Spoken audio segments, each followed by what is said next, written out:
NATO-dan gör zapis gedəcək. Ünik tədqiqat mərkəzlərinə baxın.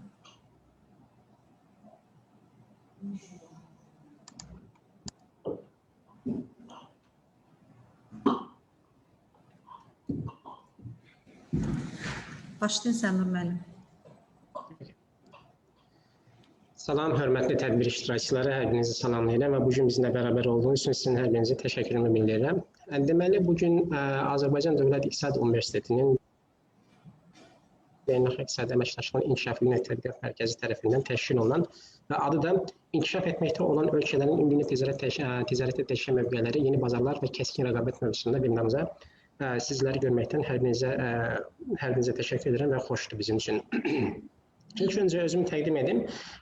Bu webinarın, bu tədbirin moderatoru olaraq mənəm Sənur Əliyev. Mən Beynəlxalq İqtisadi Əməkdaşlığın İnkişafı Ünik Tədqiqat Mərkəzinin rəhbəriyəm. Eyni zamanda Beynəlxalq İqtisadiyyat Məktəbinin yarımştat müəllimi və yenə də İqtisad Universitetinin Beynəlxalq İqtisadi Əməkdaşlıq Departamentinin direktoruyam. Bugünkü mövzuda məni müşahidə edən və bu dəyərli fikirlərlə bizlərə əlavələrini edəcək iki hörmətli mütəxəssisi biz proqramımıza cəlb eləmişik. Onları qısaca sizə təqdim edeyim. Onlardan birincisi Azərbaycan Respublikası İqtisadiyyat Nazirliyinin Ticarət Siyasəti və İTÜ şöbəsinin müdür müavini Gülçin Əsgərovadır. Gülçin xanım, xoş gəlmişsiniz. İkincisi isə Azərbaycanda İxracın və İnvestisiyaların Təşviqi Fondunun Beynəlxalq Əlaqələr Departamentinin direktoru Firuzə xanım Hüseynovadır. Firuzə xanım, sizi də salamlayıram, xoş gəlmişsiniz bugünkü tədbirimizə. Deməli, bu tədbirimizə, proqramımıza başlamadan əvvəl moderator olaraq mən qısa bir neçə məlumatı sizin diqqətinizə çatdırmaq istəyirəm. Proqramımız Zoom vasitəsilə sizlərə göndərilən linklər vasitəsilə qoşulub bizi izləyə bilərsiniz. Eyni zamanda Facebook üzərindən UNEC-in tədqiqat mərkəzləri səhifəsində canlı olaraq Facebook üzərindən siz bunu izləyə bilərsiniz və ya hal-hazırda bildiyiniz kimi video qeydiyyat gedir. Sonradan istəsəniz bu video qeydiyyatı bizlərdən əldə edərək proqramı yenidən baxa bilərsiniz. Proqramın gedişatı ilə bərabər əlaqədar mən sizə qısa bir neçə nüansı demək istəyirəm. Dəyərli izləyicilər, biz əlbəttə ki, sizin fikirlərinizi eşitməkdən çox məmnun olaraq, sizin suallarınızı eşitməkdən çox məmnun olaraq və arzu edərdik ki, bunu ya sonda aidiyyatı məruzəçilərə ünvanlandırasınız, suallarınızı onlardan soruşasınız və ya normal qaydalar üzrə chat box-a siz mənə yazasınız və mən onu ardıcılıqla səsləndirəcəm və kim istəyirsə o suala o cavablandıracaqdır. Mən qeyd etdiyim kimi moderatoram, amma kiçik bir təqdimatım var. Çünki bu dünya ticarətində mövqelər necə dəyişir, post-pandemiya dönəmində hal-hazırdakı vəziyyət necədir? Onunla bağlı çox qısa bir təqdimat elədikdən sonra sözü Gülçin xanım verəcəm, ondan sonra isə Firuzə xanım öz dəyərli fikirlərini bizlə bölüşəcək. İcazənizlə mən öz ekranımı demonstrasiya edeyim, yayınlayayım.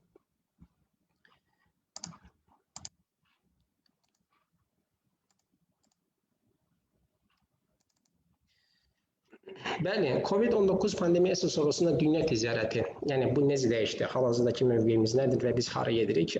Əslində, pandemiya sonrasında demək bəlkə mənim üçün biraz çətindir, çünki pandemiya hələ qurtarıb-qurtarmayıb bilmirik, amma dünya mütəxəssisləri bunu bu şəkildə adlandırırlar. Çünki biz 2020-ci ilin müqayisədə 2021-ci ilin birinci rübünə baxdığımız zaman istərsə səhiyyə nöqteyi nəzərindən, istərsə iqtisadi nöqteyi nəzərindən ciddi bir yaxşılaşma var, ciddi bir düzəlmə var. Ona görə biz 2021-ci ili pandemiya sonrası ili adlandıra bilərik və bununla da bağlı mütəxəssislərin müəyyən proqnozları var, müəyyən hesablamaları var. Mən onları sizin diqqətinizə çatdırmaq istəyirəm.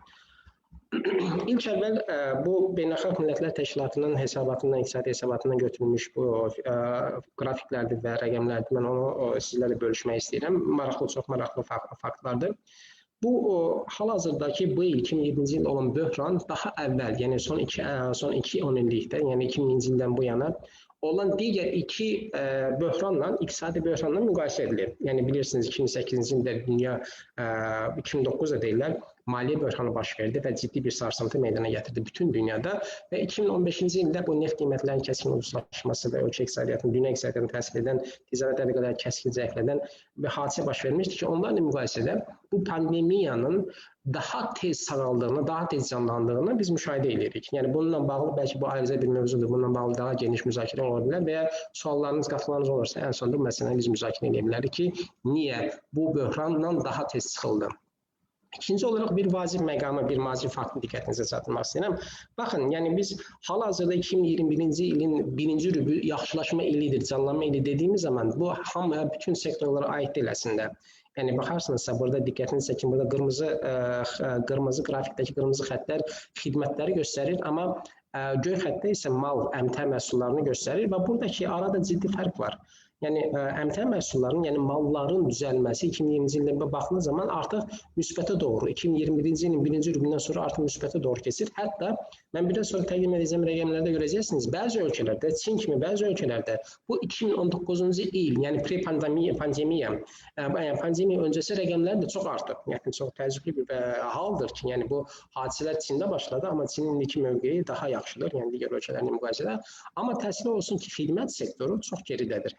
Xidmət sektoru hələ struggling eləyir, hələ o yerindədir və bu nə vaxt düzələcək, necə düzələcək bilinmir. Çünki bu da aydın məsələdir, çünki bu sərhədlər bağlanıb, kommunikasiya və əlaqələr zəifləyib və bu səbəbdə xidmətlərin ticarəti mümkün olmamışdır. Burada ölkələrin, mən sizə qısa bir ölkələrin mövqeyini, ölkələrin iqtisadi ticarətdəki, qlobal ticarətdəki mövqeylərini mən sizə qısa təqdim edəcəm. Çox maraqlı faktlar var burada. Burada mütəxəssislər 2002 ildən, 2020-ci ildən, yəni 2021-ci ilin birinci rübünü 2020-ci illə müqayisə ediblər, yəni keçən il, hansı ki böhranın ən dib nöqtəsidir və 2019-cu il pre-pandemiya dönəmi ilə müqayisə ediblər. Yəni böhran öncəki dönəm, yəni bu ilimiz, cari ilimiz daha əvvəlki illərdən necədir? Yaxşılaşma varmı, yoxsa pisləşmə varmı? Mən burada iki ölkənin, çünki bizi maraqlandırır, əslində bunların çoxu bizi maraqlandırır. Mən birinci Çin üzərində durmaq istəyirəm. Çin, baxın, diqqətinizi çəksin, mən 2020-ci müqayisə etmək istəyirəm, o il həqiqətən çətin bir il idi, amma 2019-cu illə müqayisədə eksporta baxdığımız zaman, ixracata baxdığımız zaman Çində həm mallarda, həm xidmətlərdə, həm əmtəə məhsullarında, həm xidmətlərdə bir artım var. Özü az bir artım deyil, 22% və 25%. İnsan təəccüblənir. Yəni bu əslində pandemiyanın, yəni qlobal böhranın ana beşiyi sizsiniz, amma siz bu vəziyyətdən daha yaxşı çıxmısınız. Yəni burada müəyyən suallar insan ağlına gəlir, müəyyən suallar doğurur, amma mən bunun üzərində durmaq istəmirəm, çünki biz bugün burada iqtisadi məsələləri müzakirə edirik. Və yəni çox yaxşılaşmadır. Yəni həqiqətən çox diqqət çəkən məsələdir və bu ayrıca bir dissertasiya mövzusudur, bəlkə də ayrıca bir məqalə mövzusudur. Region ölkələrindən bizi əsas maraqlandıran və ən çox inteqrasiya olduğumuz Rusiya üzərində mən durmaq istəyirəm. Rusiyaya baxdığımız zaman, baxın, 2019-cu illə müqayisədə Rusiyanın ixracatında bu rəqəmlərə baxdığınız zaman çox yəni azalacaqlı bir vəziyyətdir. 10% azalma var mallarda və 28% azalma, yəni ixracatda azalma xidmət sektorunda var. Bu heç yaxşı bir rəqəm deyil. Yəni bunu biz belə düşünürük ki, bu regionun ən aparıcı ölkələrindən birisidir Rusiya. Biz onlarla ciddi bir iqtisadi inteqrasiya içərisindəyik və oradakı hadisələr bizə birbaşa təsir etdiyi üçün bu rəqəmlər əslində bizi narahat edir. Ondan sonra Amerika Birləşmiş Ştatlarının rəqəmlərinə baxdığımız zaman burada mal sektorunun, malın qlobal bazardakı Amerikanın mövqeyi indi 2020-ci ildə bunlar, yəni indi düzlüyə çıxıblar. Amma xidmət sektoru isə olduğu digər ölkələrdə olduğu çox ciddi bir geriləmə var. Yəni müqayisə olunmayacaq dərəcədə azdır 2019-cu ildən. Və Avropa Birliyi ölkələrinə baxdığımız zaman bəli, malların ixracatında onlarda bir 6% bir artış var. Xidmət sektorunda yeni bir azalma var. Bu 6% artışı da mən bunu aparıcı ölkələrdən Almaniyanın mövqeyinə bağlayıram. Çünki həqiqətən Almanya ixracatı hər zaman dünyada müsbət saldosu olan ölkələrdən birisidir. Zənnimcə onun hesabına olmuşdur. Maraqlı bir fakt diqqətinizi çatdırmaq istəyirəm. Çünki inkişaf etməkdə olan ölkələrin inkişaf etmiş ölkələrlə biz müqayisəsindən danışırıq. Baxın, burada inkişaf etmiş ölkələr birinci sırada inkişaf etmiş ölkələrin göstəriciləri və indikatorlarıdır. İkincisi isə developing countries dediyimiz inkişaf etməkdə olan ölkələrin göstəriciləri. Yəni 2020-ci il bilirsiniz, 2020-ci il dünya tarixində artıq sayılmayacaq. Yəni bir iqtisadçılar bilirlər, ekonometrik modellər hesablandığı zaman 2008-ci il dummy variable kimi çıxarılır. Yəni orada bir seriya pozulub. Orada yəni 2020-ci il elə böhran elidir. Bu burada bir qeyri-stabil olduğu üçün mən bu ilin üzərində çox durmaq istəmirəm. Amma pre-pandemiya ili ilə müqayisədə, 2019-cu ilə müqayisədə baxdığımız zaman inkişaf etməkdə olan ölkələr inkişaf etmiş ölkələri üstələyirlər özə yüksək rəqəmdən. Amma baxın, bu bizi yanıltmasın. Yəni inkişaf etmiş ölkələr daha yaxşıdır və ya onlar inkişaf etmiş ölkələr daha zəifdir deməyə gətirmək istəmirəm rəqəmlər. Amma ikinci cədvələ baxdığınız zaman, ikinci bu şeye baxdığınız zaman Developed countries excluding East Asia. Yəni nə deyir? Şərqi Asiya ölkələri çıxmaqla inkişaf etməkdə olan ölkələr. Şərqi Asiya ölkələri hansılardır? Çindir, Tayvandır, Koreyadır, Cənub Koreyadır və Yaponiyadır. Bunlar çıxdıqdan sonra inkişaf etmiş ölkələrin vəziyyəti necədir dedi, baxdığımız zaman çox bərbad. Yəni heç də yaxşı deyil. Yəni inkişaf etmiş ölkələrin, inkişaf etməkdə olan ölkələrin ixracatı mənfidədir və ithalatında isə artış var. Bu regionlar üzrə xəritədə göstərilmiş bir hesablıqdır. Burada baxdığınız zaman yenə Çin, yəni bu müsbət mavi rənglə göstərilən artımlar Çin bu Şərqi Asiya regionundadır. Ondan sonra Avstraliya və Okeaniyadadır. Afrikadır, çox bərbad vəziyyətdədir və digər ölkələr də yeni krizdən çıxmaq istəyirlər. Burada isə qısaca bu dünya ticarətinin, qlobal ticarətdə ölkələrin 2021-ci ilin birinci rübündə necə bir dəyişkənlik göstərirlər. Ən əsas diqqətinizi çəkən mənfidə olan transport ekvivalenti, yəni nəqliyyat vasitələrinin, nəqliyyat məhsullarının yəni ticarət dövriyyəsidir. Bu da bir mənfidədir, bu da başa düşüləndir. Çünki artıq yəni beynəlxalq nəqliyyat, yəni beynəlxalq mobillik artıq dayandırılıb. Yəni o çox da o əvvəlki səviyyəsində deyil, amma digər məhsulların hər birisində gördüyünüz kimi bir müsbət bir tendensiya, bir temp var. Bu mənim sonuncu slaydımdır, mənim sonuncu səhifəmdir. Bununla bağlı qısaca üstündə durub mən sözü digər iştirakçılarımıza vermək istəyirəm, amma bu çox vacibdir, çünki bilavasitə Azərbaycanı əlaqələndirir. Yəni burada hər bir ölkənin eksport performansı, yəni ixracat performansı və export volatility dediyimiz, yəni iqtisadi dəyişkənlik, qeyri-stabillik, yəni bu rəqəm əslində, buradakı rəqəmlər əslində yaxşı rəqəm deyil. Azərbaycan üzərində dururuq. Azərbaycanın iqtisadi performansı 0,26, yəni normaldır. Yəni çox da ürəkaçan olmasa da normaldır. Amma bir şeyin, bir məsələni, bir rəqəm diqqətini çatdırmaq istəyirəm ki, bu sütuna istəsə sonra mən bu təqdimat hissələri göndərə bilərəm. 2,81 ilə Azərbaycan burada export volatility, yəni bu yəni ixracatın kəskin dəyişkənliyi, yəni elastikliyi, yəni qırılğanlığı o qədər yüksəkdir ki, yəni bu rəqəm bizdə ən yüksək Azərbaycandadır. Ən yüksək Azərbaycandadır. Bu nə deməkdir? Yəni Azərbaycanda ixracat daha çox bir məhsul üzərinə qurulub, bir ölkə üzərinə qurulub. Məsələn, biz neft sənayesindən sonra ən çox ixracatımız olan kənd təsərrüfatı məhsullarının ən birinci bazarı, ən böyük bazarı, monopoliyası Rusiya bazarıdır. Yəni Rusiya bazarında hər hansı bir sıxıntı meydana gəldiyi zaman bütün bizim ixracatımıza təsir göstərir və elastiklik çox yüksək səviyyədir. Yəni yan təsirlərdən o qədər çox təsirlənir ki, və bu da bizim ixracatımıza hər hansı gələcəkdə qırılğanlığı göstərir və bu möhkəmlənməlidir. Yəni yan təsirlər bizim ixracatımıza çox da ciddi təsir göstərməməlidir. Mənim deyəcəklərim bu qədər. Qısaca mən post-pandemiya dönəmində vəziyyət necə idi və hara gedirik, indiki hardayıq və necə olacaq? Bununla bağlı qısaca mən bir xəritə çizdim, diqqətinizə təqdim edim. Məsələ ilə bağlı suallarınız olursa, ən sonunda mən sizin suallarınızı cavablandırmağa hazıram. İndi isə mən çox böyük məmnuniyyətlə sözü Gülçin xanıma vermək istəyirəm. Gülçin xanım, buyurun, söz sizindir və sizə uğurlar. Sağ olun, təşəkkür edirəm Sənur müəllim. Bütün tədbir iştirakçılarını mən də salamlayıram, hamıya maraqlı və uğurlu tədbir arzulayıram. Bir dəqiqə mən indi öz prezentasiyamı təqdim edim. Biz başlayaq. Mən öz prezentasiyamı bir neçə bölmədən ibarətdir. Çalışacağım mümkün qədər, yəni çox uzun yox, qısa məlumat təqdim edim. Müəyyən məlumat hamıda, müəyyən belə bir şəkil hamıda yaransın. İlk növbədə inkişaf etməkdə olan dövlətlərin Sənur müəllim qeyd etdiyi kimi 2008-ci il maliyyə böhranından sonra və 2014-16-cı, 15-16-cı illərdə baş verən iqtisadi və ticarət geriləmə, hansı ki, əsas səbəbi hamıya məlum olan karbohidrogenlərin qiymətinin kəskin şəkildə azalması nəticəsində yaranan böhrandan sonra inkişaf etməkdə olan dövlətlərin vəziyyəti və xüsusilə 2017-ci ildən sonra onların iqtisadi və ticarət vəziyyətində, ümumi dünya ticarəti həcmində onların belə kəskin şəkildə artımının müşahidə olunması, sıçrayışı haqqında müəyyən məlumat verəcəm. Bəli, qeyd etmək istərdim ki, mən pandemiya dövrünü o qədər də, yəni o qədər pandemiya dövrünə toxunmuram. Pandemiya dövründən əvvəl inkişaf etməkdə olan dövlətlərin vəziyyətində, ticarətində baş verən artım haqqında məlumat verəcəm. Çünki pandemiya dövrü, yəni də Sənur müəllimi düzgün qeyd etdiyi kimi xüsusi bir dövrdə onun hələ təhlilləri, hesablamaları aparılır və belə o müddətə əsaslanmaq bir qədər bəlkə də düzgün olmazdı inkişaf etməkdə olan dövlətlərin indiki və mövcud vəziyyətini göstərmək üçün. Daha sonra müəyyən məlumat vermək istərdim. Mən inkişaf etməkdə olan dövlətlərin bir qısa məlumat, Çinin vəziyyəti haqqında, Çinin yeni bazarların axtarışında, Çin və digər inkişaf etməkdə olan dövlətlərin yeni bazarların axtarışında ixrac istiqamətləri üzrə apardıqları işlər, atdıqları addımlar, xüsusilə də müəyyən ikitərəfli sazişlərin imzalanması.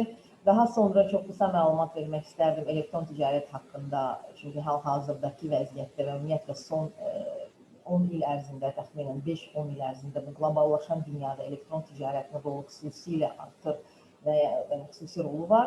Və ən sonda qısa məlumat vermək istərdim Azərbaycan da bizdə inkişaf etməkdə olan dövlət statusunda çıxış edir. Ona görə, yəni belə beynəlxalq platformada, ona görə Azərbaycanın da bax bu yeni bazarların axtarışında, bugünkü trendlərdə rolu haqqında hər bir müəyyən bir məlumat vermək vacibdir məncə. Daha sonra isə növbəti iştirakçı Firuzə xanım Azərbaycanın ixrac potensialı haqqında daha geniş məlumat verəcək və beləliklə biz bax bu əlaqəni məncə görmək mümkün olacaq. Beləliklə ilk növbədə məncə son dövrlərdə beynəlxalq ticarətdə əsas trendləri qeyd etmək lazımdır. Bu əslində həm inkişaf etmiş dövlətlər üçün dövlətlərə xas olan və xüsusilə də məncə inkişaf etməkdə olan dövlətlərin geniş istifadə etdiyi trendlərdir. Bu artan dinamiklik biz bunu bugün görürük. Çünki sürətlə dəyişir iqtisadi vəziyyət, ticarət, bu da siyasi vəziyyətlə əlaqəli, hətta mədəni mühitlə dəyişir. Bu da artıq həm qlobal ticarətin həcmi dəyişir, həm bu da özü-özlüyündə malların və xidmətlərin çeşidlərinin dəyişməsinə, ümumiyyətlə onların inkişaf istiqamətlərinin dəyişməsini tələb edir. Bunun ehtiyacdır, yəni bunu qaçınmazdır. Bununla ikinci trend əlaqəlidir birbaşa, ölkələr arasında əməkdaşlıq. Biz bugün onu görürük ki, inkişaf etməkdə olan dövlətlər bir-biri ilə, belə deyək, bir-biri ilə yaxınlaşmağa və birləşməyə çalışır. Bu ilk növbədə yeni mövcud olan sazişlərə əlavə olaraq yeni iki tərəfli, çox tərəfli, regional sazişlərin imzalanmasıdır. Sərbəst ticarət sazişləri, diferensial ticarət sazişləri, hər hansı bir digər iqtisadi çərçivəli sazişlərin imzalanması. Daha sonra inkişaf etməkdə olan dövlətlər müxtəlif beynəlxalq platformalarda birləşmələrə çalışırlar. Yəni bu misal üçün nədən ibarətdir? Biz misal kimi gətirə bilərik.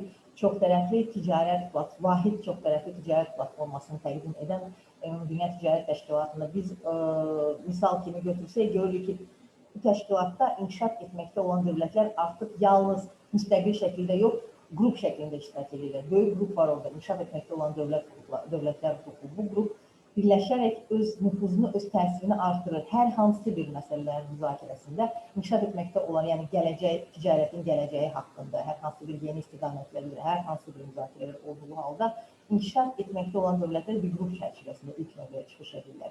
Və hətta burada digər qruplar da var, misal üçün Karib hövzəsi ölkələrin qrupu və yaxud Ərəb ölkələrin qrupu və biz o qrupların siyahısına baxanda görürük ki, burada yenə də yalnız inkişaf etməkdə olan dövlətlər. Yəni bu birləşmə özünü çox aktiv və çox aydın şəkildə büruzə verir. Bu qeyd etdiyim birləşmələr artıq sərhədyanı ticarətin liberallaşdırılması və inkişafı ilə əlaqəlidir. Bu da son 10-20 ilin trendidir və xüsusilə son 5-10 ilin trendidir. Biz görürük ki, yalnız dövlətlər arasında ticarət, yalnız dövlətlər arasında yox, həmçinin dövlətlərin sərhədyanı bölgələri arasında ticarətin aktiv şəkildə inkişaf etdirilməsi gedir. Hətta müəyyən hallarda iki tərəfli ticarət sazişlərinin və iki tərəfli sərbəst və diferensial ticarət sazişlərinin müzakirəsi başlamadan əvvəl sərhədyanı, yəni bunun əsasını özünü sərhədyanı bölgələrin ticarətinin inkişaf etdirilməsi, asanlaşdırılması və liberallaşdırılması ehtiyacı yaranır. Bunun əsasında daha sonra bu daha böyük dövlətlər arasında iki tərəfli sazişin imzalanmasına gətirib çıxarır. Yəni biz bunu görürük və əlbəttə burada ilk növbədə bu sərhədyanı bölgələrdə ticarətin asanlaşdırılması və tam olaraq liberallaşdırılmasına söhbət edir. Daha bir vacib trend texnologiya transferidir. Bu da bugünkü dünyada, xüsusilə də son 2 il ərzində baş verən hadisələr ona gətirib çıxarır ki, artıq texnologiya transferi belə deyək, qaçılmaz ehtiyaca çevrilir. Burada kommunikasiyanın, elmi texniki biliklərin ötürülməsi qeyd olunduğu kimi slaytda, texnoloji inkişafın artması, bütün bunlar qlobal ticarətli texnologiya transferinə ehtiyac yaradır və bunun qaçınılmazdır. Və bununla əlaqədar mən öz prezentasiyamda elektron ticarət haqqında müəyyən məlumatlar verəcəyim bugünkü vəziyyəti və həm müsbət, həm tərəflər, həm də qarşılaşdığı çətinliklər. Və yenə də inkişaf etməkdə olan bazarlarda artım. Biz son illər qeyd etdiyim kimi 2017-ci ildə inkişaf etməkdə olan bazarların xüsusilə də Səmur müəllim də qeyd etdiyi kimi ilk növbədə Şərqi Asiyaya aid olan və Latin Amerikasının müəyyən dövlətlərinə aid olan dövlətlərdə artım. Burada Çini qeyd edirik, biz Cənubi Koreyanı, Tayvanı, Hindistanı, eyni zamanda Braziliya misal üçün qeyd oluna bilər bu istiqamətdə. Və ümumi dünya ticarətində, qlobal ticarətdə inkişaf etməkdə dövlətlər olan ölkələrin ticarət payının kəskin şəkildə artması. Bu slaydda biz artıq bu məlumatları, bu rəqəmləri görə bilərik. Və onu da qeyd etmək istərdim ki, inkişaf etməkdə olan dövlətlərin artımı, inkişafı və burada həm ticarət, həm iqtisadi artım BMT-nin dayanıqlı inkişaf hədəflərindən biridir. Yəni, biz bilirik ki, 2030-cu ilə qədər orada bir neçə böyük sayda məqsədlər var. Bu məqsədlərdən bir çoxu xüsusilə də inkişaf etməkdə olan və ən az inkişaf etmiş dövlətlərdə olan vəziyyətlə əlaqəlidir və o cümlədən bu dövlətlərin ümumilikdə ixracının əhəmiyyətli dərəcədə artması mühümdür. Belə ki, bundan sonraki slaydda mən göstərəcəyim sizə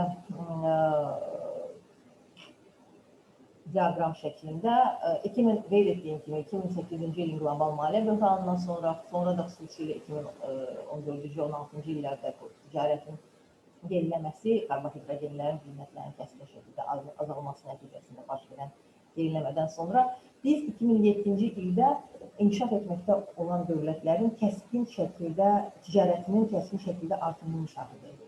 Burada müvafiq olaraq, burada söhbət həm mallar, həm xidmətlərlə ticarətin gedir əlbəttə. Yəni, ənənəvi olaraq biz mallardan həmişə danışırıq, amma xidmətlərlə ticarəti də xüsusilə qeyd etmək lazımdır. Çünki son illər, son 10-15 il xidmətlərlə ticarət bütün dünyada xüsusi rol oynayır və irəliləyişi görünür. Yəni, bu ilk növbədə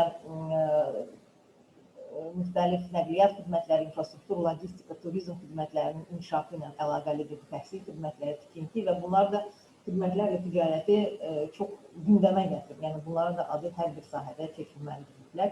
Və biz, misal üçün, növbəti slaydda gördüyünüz kimi, belə ki, 2017-ci və 2018-ci illərdə mallar üzrə artım 11,7 və 10% təşkil edib, müvafiq olaraq 17-18-ci ildə. Xidmətlərdə isə 17 və 18-ci ildə 9,9% və 11,6%. Yəni, burada hətta o illərdə xidmətlərdə, bu söhbət əlbəttə inkişaf etməkdə olan ölkələrdən gedir və xidmətlərlə ticarətdə artım 2,7% hətta 2019-cu ildə davam edir.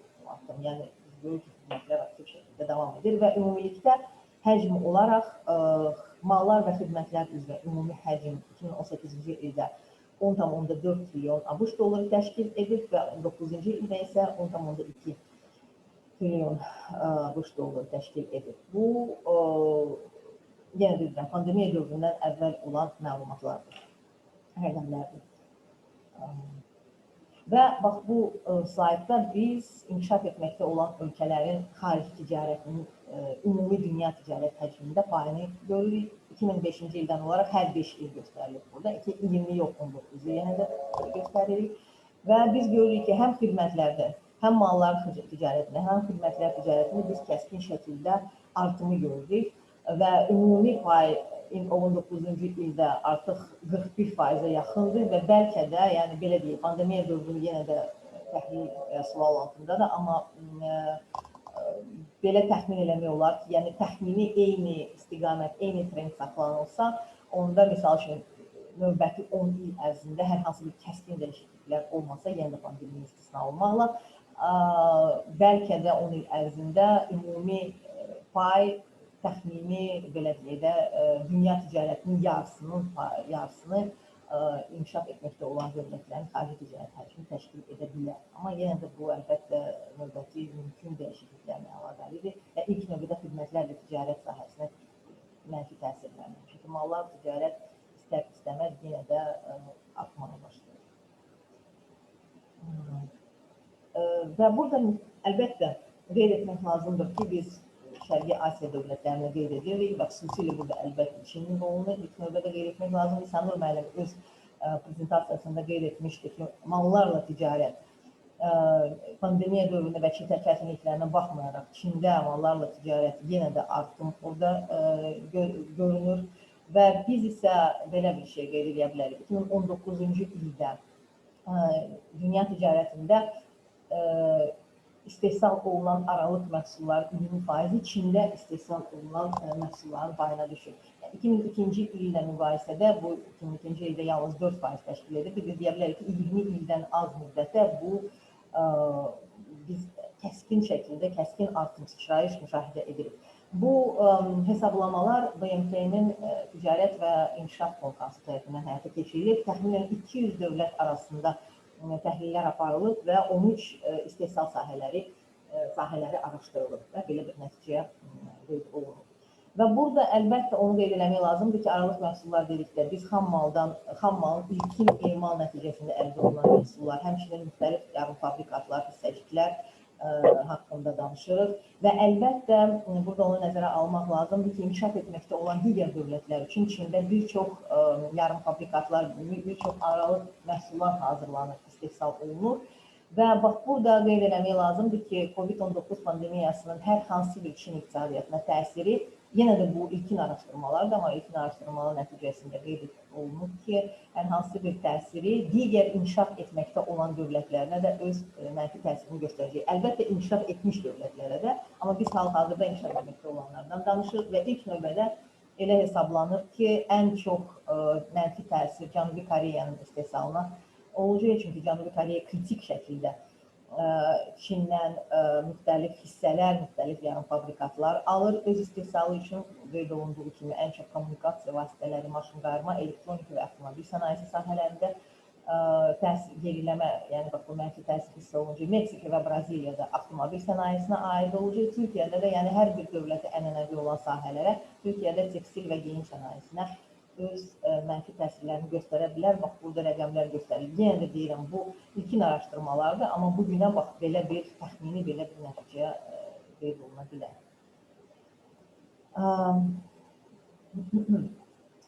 Bir daha mən inkişaf etməkdə olan dövlətlərin ən əvvəl prezentasiyanın ən əvvəlində qeyd etdiyim dövlətlərin birləşməsi trendlərindən biri də biz qeyd etdik iki tərəfli sazişlərdir.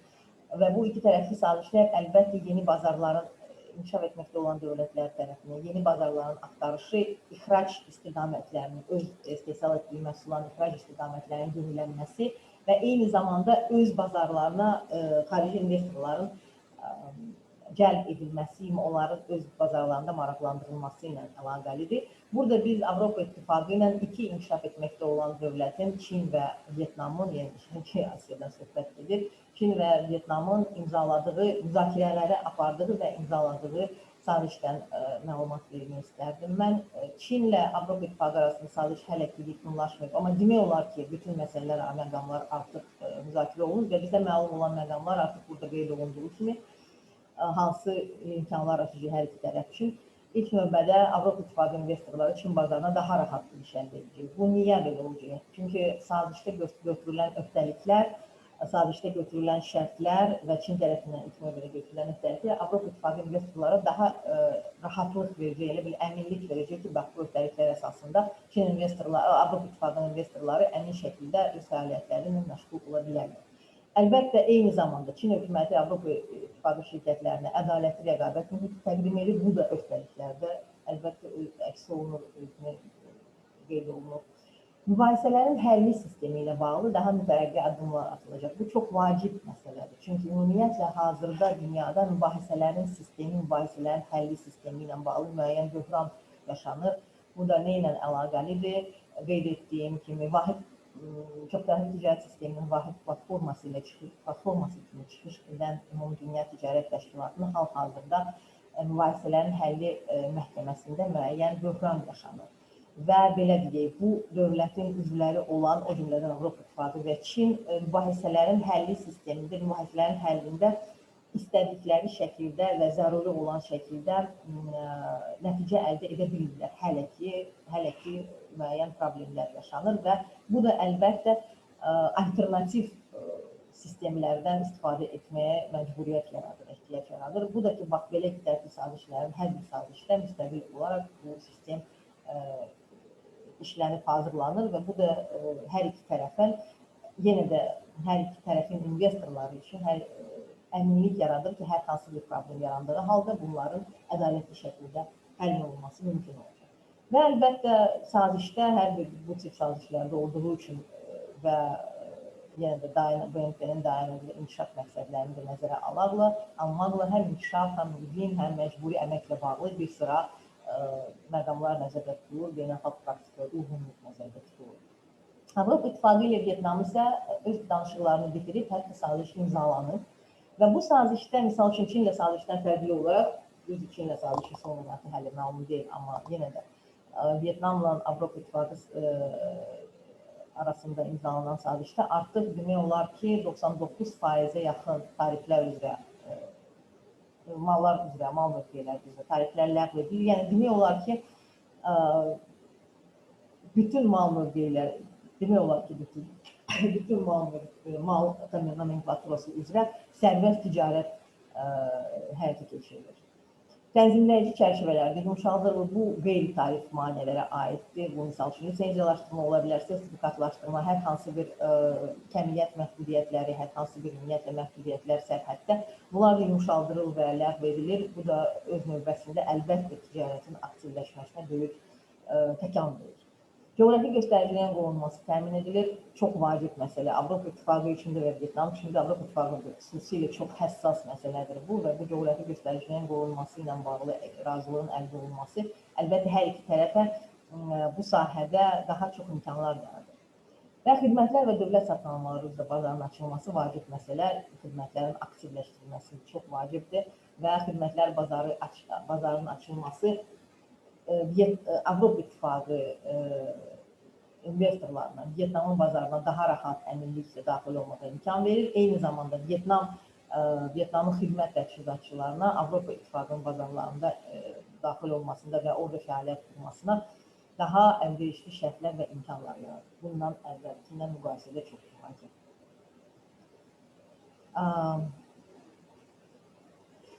Avropa İttifaqı ilə Çin arasında ticarətin həcmi, bax burada həm mallarla ticarət son 3 il ərzində verilib, həm xidmətlərlə ticarət 17-19-cu illər arasında. Biz görürük ki, hər ikisində kəskin şəkildə artım müşahidə olunur 3 il ərzində.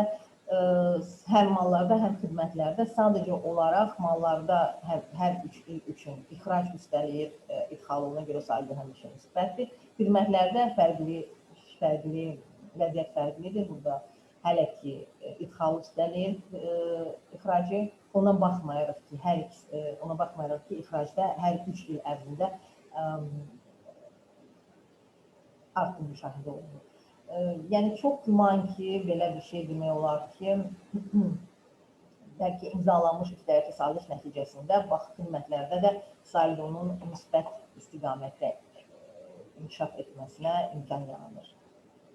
Yəni, belə bir şey təxmin eləmək olar, çünki bu halda xidmətlərin ixracına daha çox imkan yaranacaq Çin xidmət təşkilatçıları üçün. Elektron ticarət haqqında yenə də əvvəl qeyd etdiyim trendlərdən biri də texnologiyanın transferi və burada elektron ticarət özünü ilk növbədə texnologiyanın transferi elektron ticarət formasında büruzə verir və burada üstünlüklər göründüyü kimi onlar açıqdır və ilk növbədə əlbəttə üstünlükləri istehlakçılar əldə edirlər. Burada həm ticarət əməliyyatları daha sürətlidir, asandır və ucuz formada həyata keçirilir və əlbəttə istehlakçıların tələbləri daha rahat formada həyata keçirilir. Burada daha rahat formada məlumat əldə etmək olar və daha tez və asan formada istədiyini əldə etmək olar istehlakçı üçün. Və ümumilikdə biznes xərclərinin əhəmiyyətli dərəcədə azalır əlbəttə.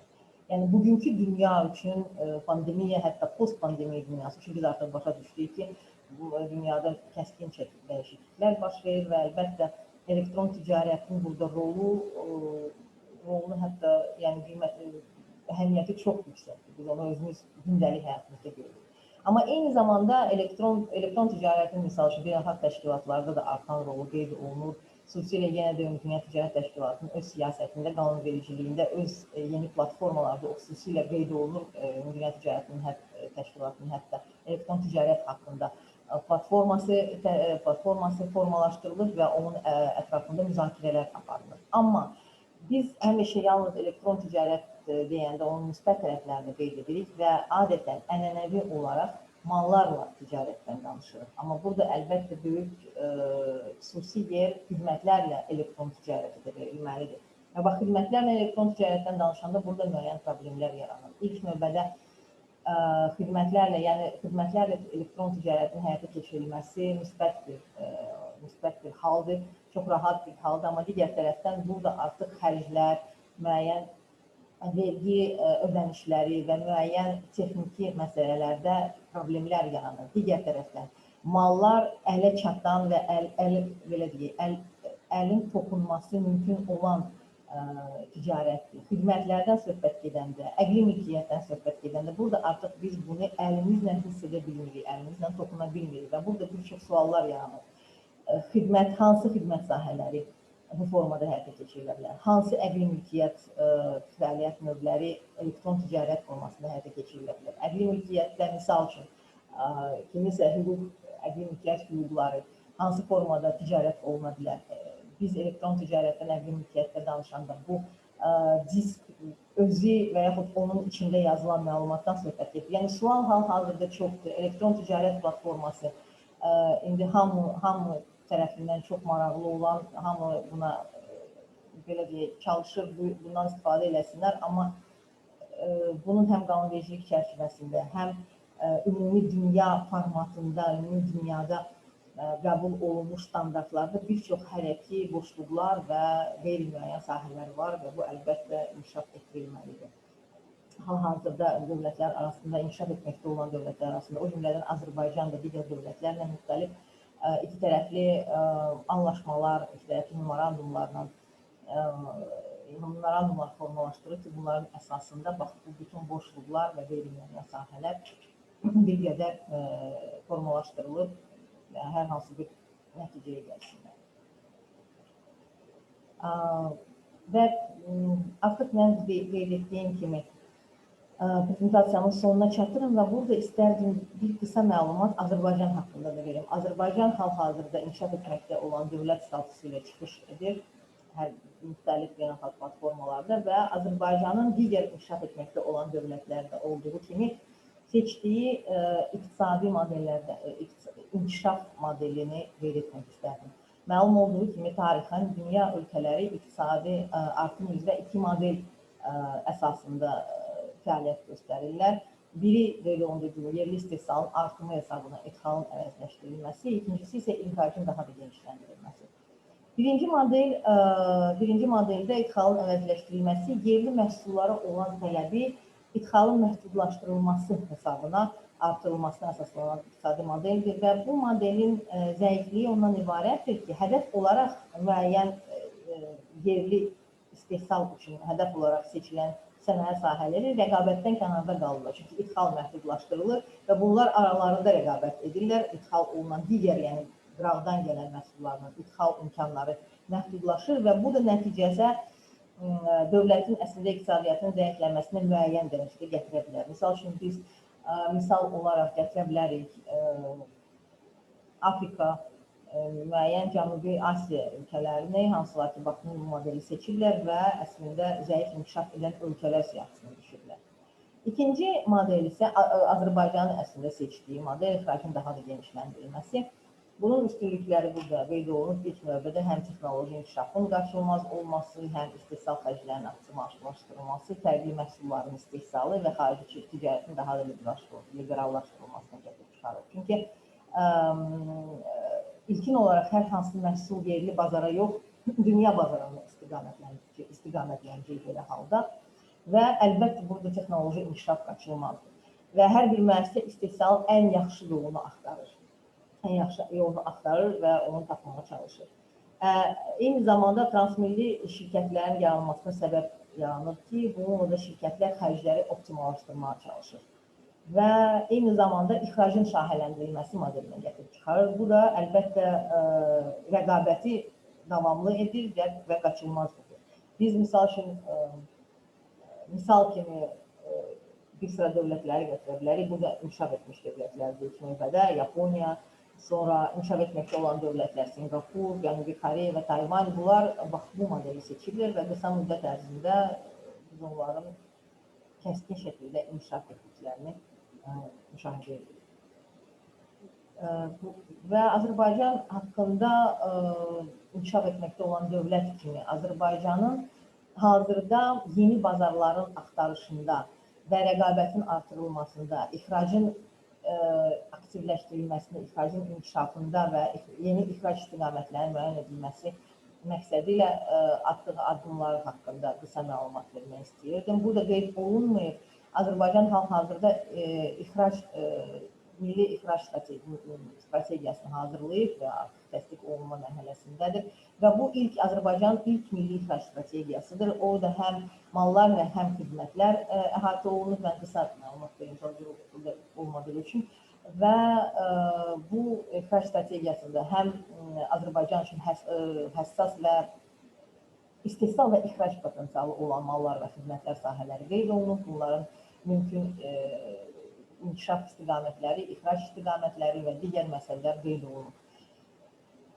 Eyni zamanda yeni bazarların axtarışı məqsədi ilə və əvvəl qeyd olunan inkişaf etməkdə olan dövlətlərin birləşməsi trendi əsasında Azərbaycan hal-hazırda mövcud olan iki tərəfli sərbəst ticarət haqqında iki tərəfli sazişlərə əlavə olaraq yeni sazişləri imzalamağa çalışır. Çünki köhnə sazişlər hamısı qeyd olunduğu kimi 10 ölkə ilə, burada MDB dövlətləri və Gürcüstan, Ukrayna arasında imzalanan sazişlər, onlar ənənəvi bazarlara çıxış üçün imzalanmışdır. Və belə deyək, artıq bu bazarlarda Azərbaycan öz yerini tutub, öz mövqeyini tutub. Amma Azərbaycan yeni bazarları axtarır, yeni ixrac imkanlarını axtarır və buna görə də yeni sazişlərin imzalanmasına can atır. Bu istiqamətdə ilk növbədə Türkiyə Respublikası ilə imzalanan preferensial ticarət sazişini qeyd etmək lazımdır. Bu 2020-ci ilin fevral ayında imzalanmışdı. Cari ilin isə mart ayında artıq qüvvəyə minir və sazişin əhatə dairəsi 15 mal mövqeyini nəzərdə tutulur. Burada kənd təsərrüfatı və yeni məhsullardır və bu sahələr üzrə tariflər mərhələli olaraq ləğv olunacaq, tam olaraq liberallaşdırılacaq və gözlənilən güzəşt tətbiq olunan bu mal mövqeləri üzrə ticarətin həcmi təxminən 83 milyon ABŞ dollardan çoxdur. Eyni zamanda bu tip preferensial ticarət sazişinin imzalanması məqsədi ilə qonşu İran İslam Respublikasından danışıqlar aparılır və mümkün belə sazişin imzalanması nəticəsində əldə oluna biləcək üstünlükləri əldə etmək, öyrənmək məqsədi ilə, araşdırmaq məqsədi ilə hal-hazırda Pakistan və Əfqanistanla müzakirələr aparılır. Yəni hələ ki heç bir danışıqlar aparılmayıb, başlanılmayıb. Yəni bu sazişlərin imzalandığı halda bunların səmərəliliyi səviyyəsi hələ ki müzakirə olunur. Və əlbəttə Avropa İttifaqı ilə yeni sazişin müzakirələrini qeyd etmək lazımdır. Bu hazırda mövcud olan, qüvvədə olan 96-cı ildə imzalanan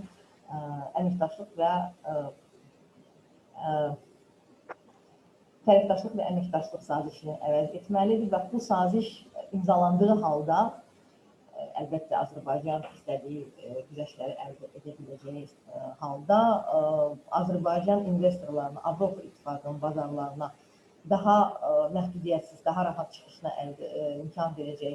Eyni zamanda əqli mülkiyyət sahəsində, sanitar sahəsində, texniki tənzimləmə sahəsində və bir sıra digər sahələrdə üstünlüklər təqdim edəcək Azərbaycana ilk növbədə. Eyni zamanda Avropa İttifaqı investorlarının da Azərbaycana daha geniş şəkildə və daha rahatlıq və əmin şəkildə daxil olmasına imkanlar yaradır. Mən artıq burada bitirmək istərdim, burada bitirirəm və ümid edirəm ki, müəyyən məlumatlar sizə təqdim edə bildim. Hər hansı bir sualınız olduğu təqdirdə əlbəttə cavablandırmağa çalışacağım. Bir də çox sağ olun, hamıya uğurlar arzulayıram. Gülsüm xanım, mən həqiqətən təşəkkür edirəm. Çox maraqlı prezentasiya idi. Yəni bu İqtisadiyyat Nazirliyinin xarici ticarət siyasəti şöbəsində rəhbər vəzifəsində işləməniz bizə bu dolğun və maraqlı məlumatları, xüsusilə son slayd mənim üçün çox maraqlı idi.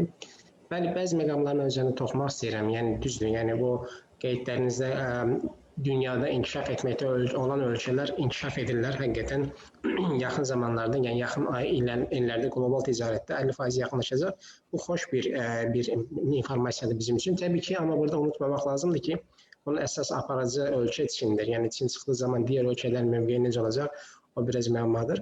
Çox önəmli bir məsələyə toxundunuz. Elektron ticarət çox önəmli bir məsələdir. Mən o məsələ üzərində durmamışdım. Yəni mən sadəcə qısa bir faktı diqqətini çatdırmaq istəyirəm ki, 2020-ci ildə sərmayəsinə sərmayə qatan, yəni hissə sənədləri ən çox dəyərlənən Amazon şirkətidir. Amazon şirkətinin rəhbəri ciddi mənada, yəni hal-hazırda bilirsiniz, Bill Gates'in daha öndədir. Amma Azərbaycana baxdığım zaman təəssüf olsun ki, bu elektron ticarət tam mənasına oturmayıb. Yəni bizdə dəki elektron ticarət nədir? Kimsə kimisə elan xarakterli, yəni telefonu götürür, zəng edir və s. Halbuki, yəni qonşu Türkiyədə olduğu kimi, yəni dünyada olduğu kimi bu elektron ödəniş onlayn olmalıdır və çatdırılma xidməti olmalıdır. Yəni təəssüflər olsun ki, biz hələ bir onlayn mal ala bilmirik. Yəni onlayn ödəniş eləsin kartından, ondan sonra mal adresinə satılsın. Bu səviyyəyə gəlib çatmamışıq. Mən Gülçin xanım təşəkkür edirəm. Həqiqətən mənim özümdə bir çox suallar doğurdu. Yəqin ki, mən bu məsələnin bununla bağlı əgər vaxtımız olarsa mən suallarımı yönləndirərəm. İndi isə mən sözü digər iştirakçımız, digər məruzəçimiz Firuzə xanıma vermək istəyirəm. Bildirmək istərəm ki, Firuzə xanım Azərbaycanda İxracın və İnvestisiyaların Təşviqi Fondunun Beynəlxalq Əlaqələr Departamentinin direktorudur. Firuzə xanım, buyurun, söz sizindir və sizə uğurlar. Təşəkkür edirəm. Gülçin xanıma təşəkkür edirəm, sizə də təşəkkür edirəm bu cür məlumatlı, maraqlı prezentasiya üçün. Mən bir dəqiqə indi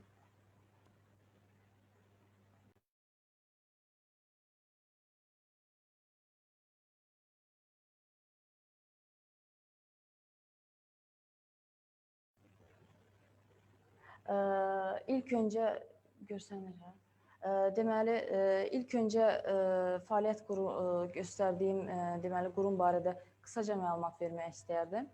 Deməli, Azərbaycanda İxracın və İnvestisiyaların Təşviqi Fondu bildiyiniz kimi 2003-cü ildə yaradılmışdır. Azərbaycanın ixrac qabiliyyətinin artırılması və xarici investisiyaların ölkəmizə cəlb edilməsi üçün fəaliyyət göstərir.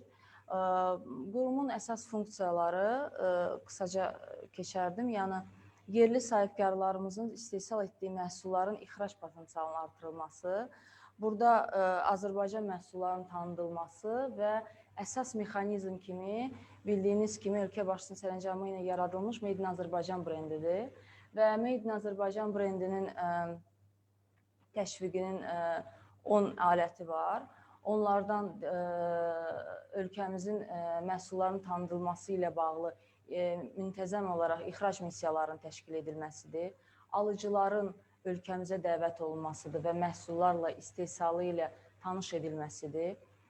Vahid ölkə stendi ilə beynəlxalq sərgilərdə iştirak nəzərdə tutulur. Fərdi sahibkar yaxınlaşıb, yəni fərdi şəkildə də dəstək olunur.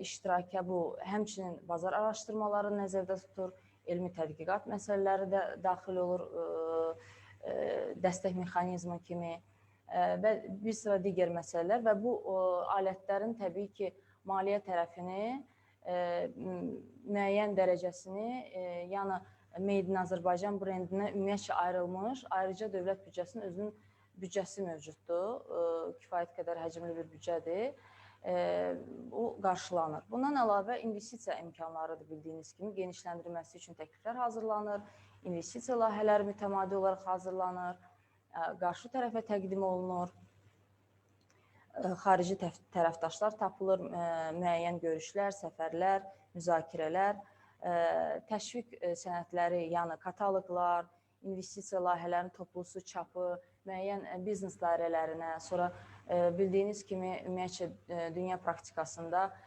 TPO və IPO kimi təşkilatlar var, yəni Trade Promotion Agency və Investment Promotion Agency. Bəzi ölkələrdə bizimki kimi Trade and Investment bir yerdədir. Onlarla birbaşa, yəni iki tərəfli qaydada hələ ki əməkdaşlıqlar qurulur. Ümumiyyətcə qeyd etmək istəyirəm ki, dünyanın 44 ölkəsindən çoxu ilə 100-dən çox tərəfdaşlıq sənədi imzalanmışdır. Bu da öz növbəsində əməkdaşlığımızın bir normativ hüquqi bazasının zəmin yaratmışdır. Postpandemik dövrdə də bir sıra tədbirlər görülüb. Sadəcə olaraq əsas tədbir kimi qarşı tərəflə iki tərəfli və olubdur ki, çox tərəfli formatda sahibkarları əlaqələndirmək üçün mütəmadi olaraq iqtisadi tədbirlər, əsasən biznes forumlar təşkil olunur. Sərgilər, qeyd etdiyim kimi seminarlar, yerli sahibkarlar qarşı tərəflə əlaqələr birbaşa qururlar. Xarici bazarlar öyrənilir, bizim sahibkarlara çatdırılır. Olur ki, sahibkar özü müraciət edir, biz onların müraciəti əsasında hər hansısa bir ölkənin bazar araşdırmasını həyata keçirib sahibkarlara bildiririk və postpandemik dövrdə dəstək mexanizmi kimi Təhsil Nazirliyi ilə birgə İxrac Akademiyası təsis edilmişdir. Bu da öz növbəsində bilirsiniz ki, maarifləndirmənin hər zaman önəmi çox böyükdür. Düşünürəm ki, gələcəkdə öz töhfəsini verəcəkdir və bu Məşq İxrac Akademiyasına ehtiyac var idi. Cari fəaliyyət barədə də qısaca məlumat vermək istəyərdim. Gördüyünüz kimi burada 2019-un məlumatlarıdır. Çünki məlum səbəblərdən 2020-ci ildə durğunluq baş vermişdi. Ona görə qurumun tam olaraq fəaliyyətini əks etdirmək üçün, yəni tam iş gücü ilə fəaliyyət dövrünü göstərməyə qərara gəldim. Deməli, burada investisiyaların təşviqi, deməli 51 görüş keçirilmişdir, 12 təqdimat keçirilmişdir. Doing Business, deməli 2 çap nəşr olunmuşdur və müəyyən müvafiq dairələrə çatdırılmışdır. İxracın təşviqi üzrə dediyim kimi fərdi qaydada ya deməli bir fərdi qaydada, bir isə 10 isə beynəlxalq sərgilərdə iştirak olunmuşdur. 9 ixrac missiyası təşkil olunmuşdur. Ödənilmiş dəstək məbləği sərgilərdə fərdi qaydada iştirakla bağlı görürsünüz ki, kifayət qədərdir, 224 mindən artıqdır. 32 dəstək sayı olmuşdur. Bunlardan stenddə görürsünüz, yəni 1000-ə yaxın məktub sərəncam, 995 müraciətə baxılmışdır, proqramın icrası olmuşdur. 5 təlim tədbiri, məsləhət xidmətləri 200-dən çox, 17 tədbir keçirilmişdir. Bunlar əsasən biznes forum təşkil edir. Təbii ki, ticarətin, ixracın genişləndirilməsi üçün qlobal dəyər zəncirinə Azərbaycanın da sürətlə inkişaf edən ölkə kimi qoşulması üçün ölkədə bir sıra tədbirlər həyata keçirilir. Bunların əsaslarını sizin diqqətinizə çatdırmaq istəyərdim. Bunlardan deməli ilk növbədə sahibkarlıq fəaliyyətinə xüsusi razılıq lisenziya dediyimiz növlərinin sayı endirilmişdir 59-dan 37-yə və xüsusi razılıq lisenziya deməli verilməsi prosedurlar sadələşdirilmişdir. Bundan öncə bilirsiniz ki, müxtəlif pilləlik, bürokratiya, hal-hazırda isə bir pəncərə mexanizmi ilə asan xidmətlərində bir neçə günə demək olar ki, lisenziyanı asanlıqla əldə etmək mümkündür. Digər bir məsələ, sahibkarların hüquqlarının və qanunla qorunan maraqlarının müdafiəsi məqsədi ilə Azərbaycan Respublikasının Prezidenti yanında Apellyasiya Şurası yaradılmışdır. Sahibkarlıq fəaliyyəti ilə bağlı müraciətlərə baxılması üçün, çox pilləliyi təmin etmək üçün, bilirsiniz ki, çox pilləlik də öz növbəsində şəffaflığın zəmin yaradır. Bu da deməli mərkəzi və yerli icra hakimiyyəti orqanlarında apellyasiya şuraları yaradılmışdır. Digər önəmli bir məsələ, gömrük sahəsində prosedurlar sadələşdirilmiş, bildiyiniz kimi elektron bəyannamələr tətbiq edilir, mallar gömrük sərhəd keçid məntəqələrində sürətli keçidin təmin edilməsi məqsədi ilə mühüm olan yaşıl dəhlizlər yaradılmışdır. Həmçinin Azərbaycanda dəmir yolları, dəniz nəqliyyatı, dəniz limanı, dəniz terminalları vasitəsilə tranzit yüklərin daşınması sahəsində vahid, çevik, şəffaf siyasət həyata keçirilir. Bu çox önəmli bir məqamdır. Bundan əlavə, qeyd etdiyim bu istiqamətlər üzrə deməli, dövlət qurumları tərəfindən nümayəndələr ayrılmış və ixracda deməli problemlər yaşandığı təqdirdə qaynar xətt yaradılmışdı, mərkəzləşdirilmiş şəkildə. əlaqələndirmə də həmçinin oradan həyata keçirilir. Ümumiyyətlə, yük daşıma istiqamətində fəaliyyət göstərən dövlət qurumları arasında əlaqələndirmənin müntəzəm olaraq həyata keçirilməsi və sistemləşdirilməsi məqsədi ilə elə İqtisadiyyat Nazirliyinin nəzdində Tranzit Yük Daşımaları üzrə Koordinasiya Şurası yaradılmışdır və çox uğurla həqiqətən də fəaliyyət göstərir. Hətta elə olur ki, sahibkarların hər hansısa bir problemi yarandığı təqdirdə o şuraya müraciət etməklə problemlər qısa müddət ərzində öz həllini tapır. Demək, digər bir məsələ, Azərbaycan Respublikasının maliyyə sektorunun dayanıqlılığını təmin etmək və bu sahədə nəzarət mexanizmi təkmilləşdirilmək və yenə də şəffaflığı təmin etmək məqsədi ilə Maliyyə Bazarlarının Nəzarət Palatası yaradılmışdır, bilirsiniz. Həmçinin vergi gömrük sistemləri təkmilləşdirilmiş, hüquqi şəxslərin qeydiyyat prosesi, lisenziyalaşdırma qeyd etmişəm və xüsusilə viza rejimi sadələşdirilmiş, əsassız yoxlamalar qadağan edilmişdir. Xarici investorlar üçün mühüm olan mülkiyyət toxunulmazlığı təmin olunmuşdur. Bu da çox önəmli məsələdir, çünki hər zaman iki tərəfli görüşdə bu məsələlər çox qabardılır. Digər bir məsələ, Azərbaycanda istehsalın artırılması, yerli ixracatın stimullaşdırılması, investisiyaların təşviqi məqsədi ilə sənaye texnologiyalar parkları, sənaye zonaları, xüsusi iqtisadi zonalar yaradılmışdır. Bu da burada deməli fəaliyyət göstərən rezidentlər üçün bir sıra imtiyazlar nəzərdə tutulub. Bunlardan yəni ən əsası hesab edirəm, rezidentlərin qeydiyyata alındığı tarixdən 7 il müddətinə rezidentlər müxtəlif vergi və gömrük rüsumlarından azad olunurlar. Bu da kifayət qədər onların fəaliyyətinin inkişafına və genişləndirilməsinə öz töhfəsini verir. Made in Azərbaycan brendinin xarici bazarlarda təşviqi, onun alətlərin mən qeyd etmişdim bundan öncə. 2020-ci il üzrə əsas iqtisadi göstəriciləri diqqətinizə çatdırmaq istəyərdim. Baxmayaraq ki, dünyada baş verən bu məlum pandemiya ilə hadisələri baş vermişdir, amma yenə də göstəricilərimiz o qədər də pis deyil. 2020-ci ilin sonu üçün, yəni ölkənin strateji valutaları 51,2 milyard ABŞ dolları təşkil etmişdir. Bu da 2020-ci il üzrə ÜDM-in həcminin 120%-dən çoxu deməkdir. Strateji valyuta ehtiyatlarının həcmi xarici dövlət borcunu 6 dəfəyədək və 2020-ci il üzrə idxalı qeyri-neftkaz 5 dəfəyədək örtməyə kifayət edir. ÜDM-ilə bağlı istəyərdim, artıq bu diaqramdan hər şey görsənir. Qısaca deyəm. Azərbaycanda deməli, Azərbaycan 2020-ci il üzrə, baxmayaraq ki, pandemiya idi, yenə də qeyd edirəm, Cənubi Qafqazın ümumi ÜDM-nin 59,4%-i Azərbaycanın payına düşür. 2021-ci ildə ÜDM-in real istifadəsi 4,3%, neft sektorunda 7%, qeyri-neft sektorunda 2,6% azalmışdır. Bu da digər qonşu dövlətlərlə müqayisədə o qədər də pis göstərici deyil, məncə, indikator deyil. Ötən il qeyri-neft sənayesində deməli 12%, kənd təsərrüfatı 2%-ə yaxın, nəqliyyat sektoru 4,6%, IT sektoru isə 0,6% artmışdır. İnflyasiya 2,8% təşkil edərək ötən ilin eyni dövrü ilə nisbətən 0,2 bəndi sürətlənmişdir.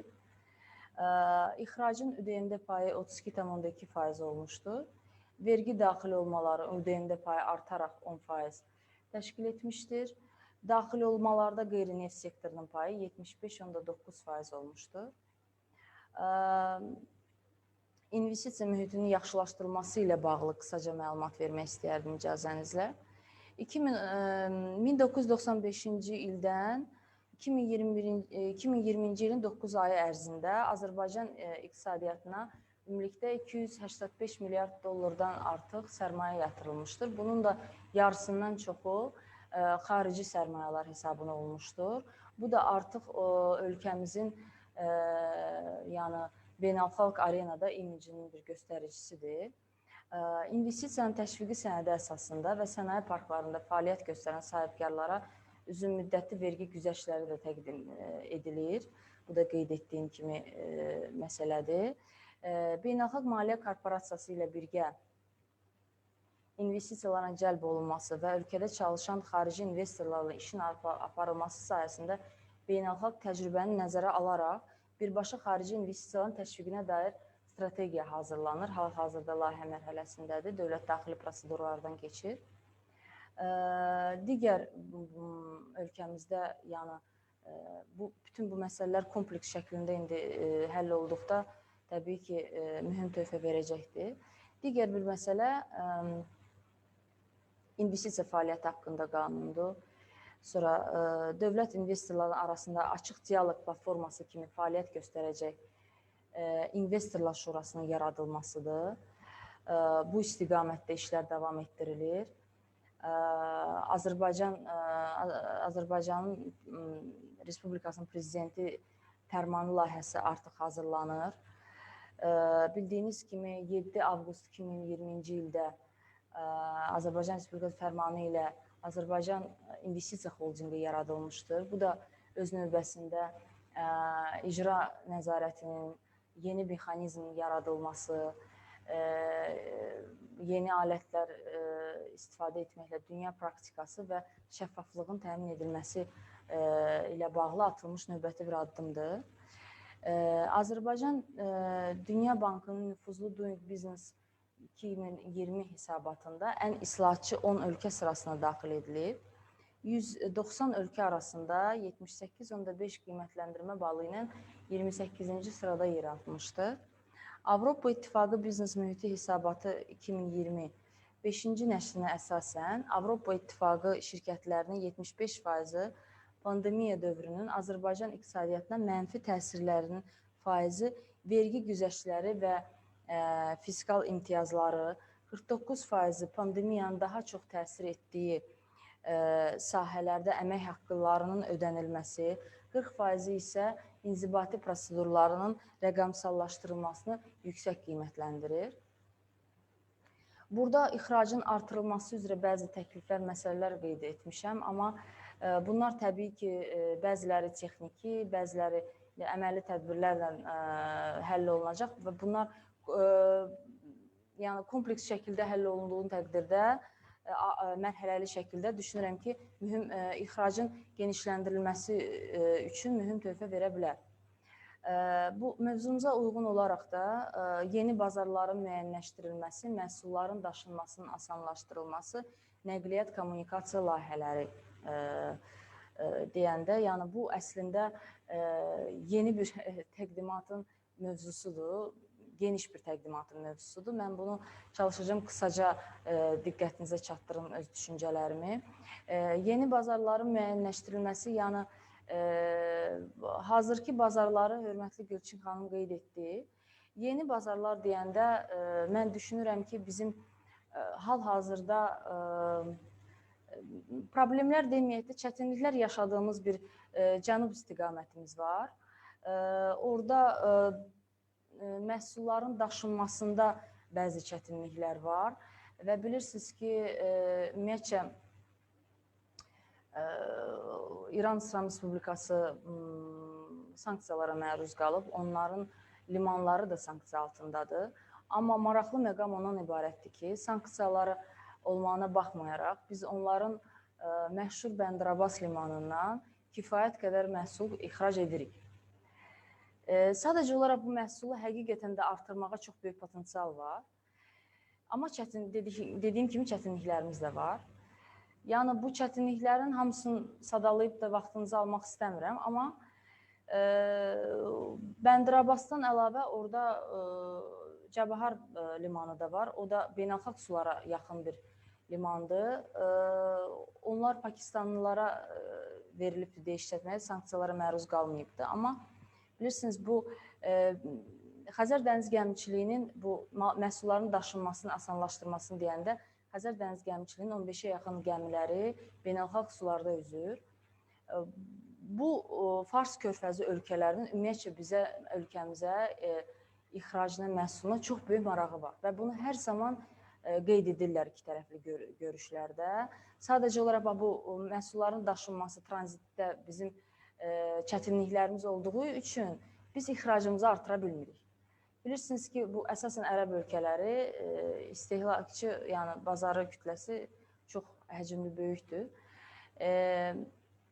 Bu qeyd etdiyim kimi Xəzər dəniz gəmiçiliyinin gəmilərinin düşünürəm ən azı birinin ya ikisinin o Fars körfəzində də fəaliyyət göstərməyi, yəni üzməyi, məhsul daşımağı bu həm bizim məhsullarımıza töhfə verəcəkdir, həm də onların fəaliyyətinə də məncə müsbət təsir edə bilər. Çünki o Fars körfəzində üzən gəmilərin 8-12 fura tutumu var və çətin nəqliyyat iqlim şəraitinə uyğun deyildir.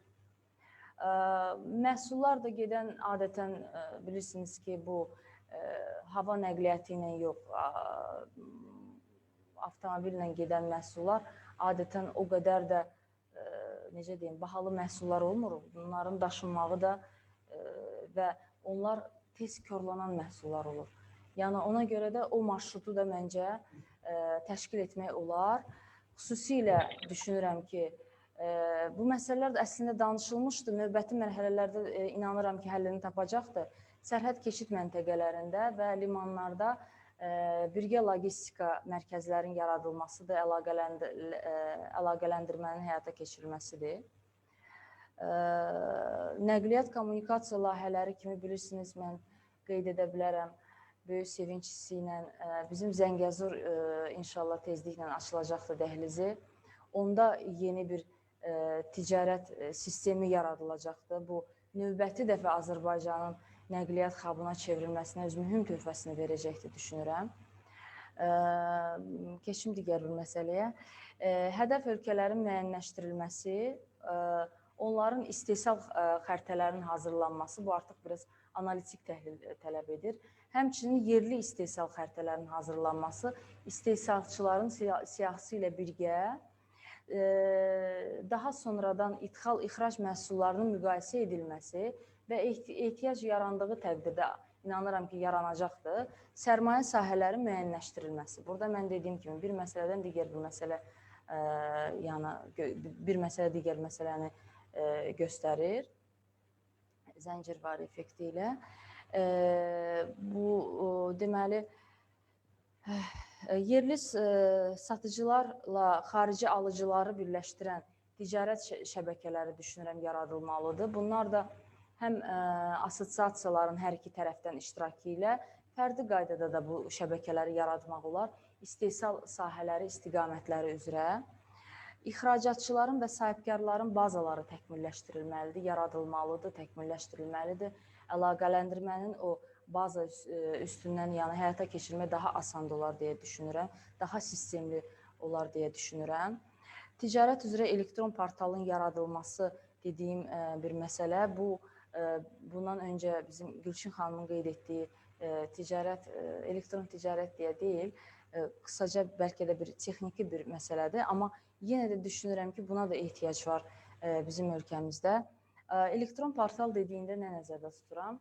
Təbii ki, yerli iştirakçılar və xarici tərəfdaşların iştirakı ilə bu, istər reklam, marketinq, istər müraciətlər, istər istehsal etdiyi məhsulların təklifləri, yəni daha çox məlumatlandırma və maarifləndirmə və əlaqələndirmə bir funksiyası daşıyan bir portal olmağını deyə təklif edirəm.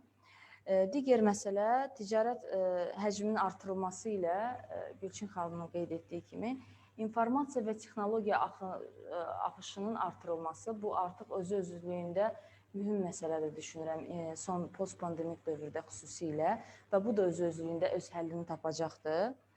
Bundan öncə sadaladığım bir sıra deməli dövlət tərəfindən tədbirlər təbii ki, görülür. Amma yenə də davam etdirilməsinə, hər zaman davam etdirilməsinə düşünürəm ehtiyac var. Dünyada tendensiyaların bu cür aktiv dəyişdiyini nəzərə alaraq, bu ticarət hüququ, vergi hüququ, icra hüququ, rəqabət hüququ, sərmayə hüququnun inkişafına dəstəyin artırılması. Yəni, hazırda da var, amma dediyim kimi, yəni, mütəmadi olaraq, müntəzəm olaraq məncə olması heç də pis olmaz. Ənənəvi ixrac bazarları məndən öncə qeyd edildiyi kimi marketinq kampaniyaları təşkil edilməlidir. Çünki hazırdakı onların marketinq kampaniyaları mən məhsullarımızın keyfiyyəti belə deyək, öz marketinq kampaniyalarını həyata keçirir, amma bu azdır təbii ki. Onlayn və offlayn rejimdə həyata keçirilməlidir. Digər bir önəmli bir məsələ, Made in Azərbaycan nişanı üçün qanunvericilikdə dəyişiklik edilməklə məcburi olaraq məhsulların üzərinə vurulmalıdır. Bu da təbii ki, istehsalçıya xeyir olan bir məsələdir. Çünki dediyim kimi, Made in Azərbaycan brendinin təşviqi istiqamətində 10 mexanizm var, 10 alət var.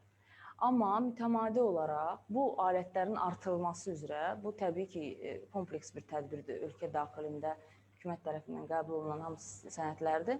Amma mütəmadi olaraq bu alətlər artırılır və indi də nəzərdə tutulubdur ki, yeni təkliflər hazırlanır ki, bu alətlərin sayı artırılsın. Ona görə də qanunvericilikdə müvafiq dəyişiklik edilsə, bunlar məhsulun üzərinə vurulsa, yəni sahibkarlara xeyir. Təbii ki, sahibkarların da bu istiqamətdə maarifləndirilməsi çox vacibdir ki, məsələ öz həllini tapsın. Onlayn platformalarda bu artıq dünya praktikasıdır, adi bir şeydir, amma yenə də onlayn platformalarda marketinq fəaliyyətinin başlanması, bu internet bannerlərdir, video çarklar, ənənəvi bazarlarda elektron saytın yaradılması bu daha mühümdür, mən hesab edirəm. Sosial şəbəkələrdə postlar və s. Xarici şəbəkə mağazalarında Made in Azərbaycan rəflərinin təşkilinin aktivləşdirilməsi. Nəyə görə məhz aktivləşdirilməsi? Çünki bildiyiniz kimi duty free-lərdə Made in Azərbaycan rəfləri mövcuddur. Daha sonra bizim ticarət evlərimiz var, ticarət nümayəndələrimiz var, konsulluqlar və səfirliklər nazirliyi əzində. Ticarət evlərində Made in Azərbaycan rəfləri kifayət qədər çeşidli boldur. Özüm şahidim olmuşam, amma ümumiyyətlə xarici ölkələrdə, mağazalarda bu rəflərin açılması zəruridir. Və bildiyiniz kimi xarici ölkələrdə adətən eko, yəni ekoloji təmiz məhsulların ayrıca rəfləri var və bunlar, bu məsələ çox inkişaf edir. Baxmayaraq ki, ekoloji təmiz məhsulların qiymətləri həqiqətən də digər məhsullarla müqayisədə çox üstəliyir digər məhsulları. Ondan əlavə saxlama müddəti çox azdır, yararlılıq müddəti çox azdır, çünki içində konservant olmur, bilirsiniz. Amma ona baxmayaraq, istehlakçıların çox böyük marağı var o məhsullara. Bizim də ekoloji təmiz məhsullarımız var. Biz də bu istiqamətdə də addım ata bilərik. Ekoloji təmiz məhsullar deyə rəfləri az da olsa ölkəmizi təmsil etməklə, Made in Azərbaycan nişanını təşviq etməklə iştirak edə bilərik. Digər bir məsələ, dünya praktikasına uyğun, Gülçin xanımın qeyd etdiyi kimi bu inkişaf etmiş ölkələrin ixracatları adətən idxalı üstəliyir. Və bunlar əsas mexanizm kimi, əsas alət kimi bunlar ixracı sığortalayırlar və kreditləşdirirlər. Kreditləşdirirlər necə? Bu TPO dediyim təşkilatların, Trade Promotion Agency dediyim təşkilatların nəzdində də olur bu kreditin, ixracın kreditləşdirilməsi mərkəzləri və yaxud Exim banklar tərəfindən həyata keçirilir. Nəyə görə bunlar bu təşkilat ərzində olur? Çünki bu dövlətin dəstəyinin növbəti bir mexanizmi kimi həyata keçirilir. Yəni, misal üçün, burada qeyd etmişəm ki, Exim bank kreditləri verərkən sərmayəçilərin bölgədəki daşınmaz əmlakının da ipotek olaraq istifadə olunması. Və yaxud kreditləşmə zamanı bilirsiniz ki, bu kifayət qədər böyük həcmdə olan kreditlərdir. Bunlara bir, belə deyək də, girov kimi və yaxud zəmin kimi artıq o TPO deyəkmi, ixrac mərkəzi deyəkmi və yaxud Exim banklar deyəkmi, dövlət tərəfindən o məsələ üstəliyir dövlət o məsələni. Bu da təbii ki, artıq krediti əldə etməyi asanlaşdırır. İxracın sığortalaşmasının faydaları da düşünürəm ki, məlumdur, onları qeyd etməyə də dəyməz. Sığorta üzrə, yəni bir məsələdən digər məsələ yenə də görsənir deyə, bölgəmiz artıq növbəti dəfə nəqliyyat xabına çevrildiyini nəzərə alaraq, bölgədə biz qonşularla yəni ixracı artırmaya yönəlmiş qlobal dəyər zəncirinə qoşulmaq məqsədimizdir deyə müəyyən tədbirlər gedir. Yəni buna töhfə verəcək də bölgəyə istiqamətlənən sığorta birliyinin, yəni çoxla tərəfli qaydada qurulmasıdır. Sığorta sektorunda xarici investisiyaların cəlb olunması imkanları barədə beynəlxalq tədbirlərdə sığorta sektoruna dair təbliğatın aparılması, məlumat mübadiləsinin aparılması, təcrübə mübadiləsinin aparılması, bundan əlavə əmanətlərin investisiyalara səmərəli transformasiyasını təmin edən müasir institusional infrastrukturun inkişaf etdirilməsidir. Bu, bilirsiniz ki, bizim maliyyə institutlarımızda sahibkarlarla birbaşa əlaqədə, yəni müəyyən güzəştli mexanizmlar, alətlər, onların kəmiyyət işlənməməsi məqsədi ilə kəmiyyət və keyfiyyət baxımından daha da təkmilləşdirilməsini zəruri edir deyə düşünürəm. Digər bir məsələ, sığorta mexanizmindən istifadə edərək əhalinin əmanətlərin uzun müddətli investisiyaları transformasiya sisteminin inkişaf etdirilməsi, bu da çox önəmli bir məsələdir. Məndən bu təqdimatımın sonuncu slaydı idi. Diqqətinizə görə təşəkkür edirəm.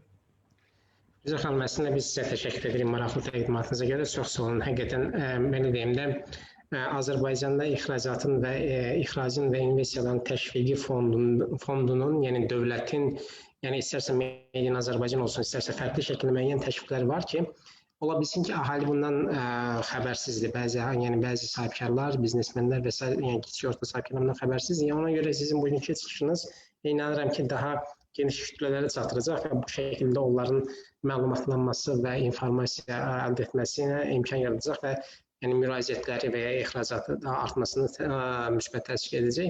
Bəli, Made in Azərbaycan çox önəmli bir faktordur. Bunun üzərində durmaq lazımdır.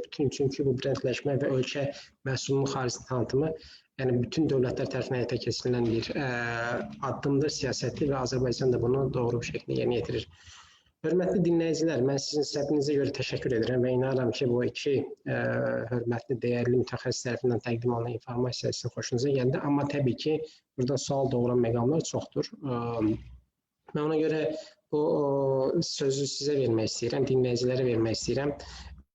Mən Facebook'dan da izləyəcəm. Əgər xanım siz də istəsəniz, yəni Facebook'da sual çıxarsa siz onu səsləndirə bilərsiniz.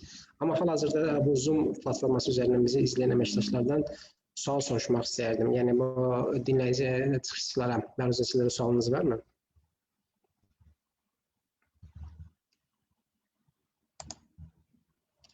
Əgər sualınız yoxdursa, mən icazənizlə bu sualın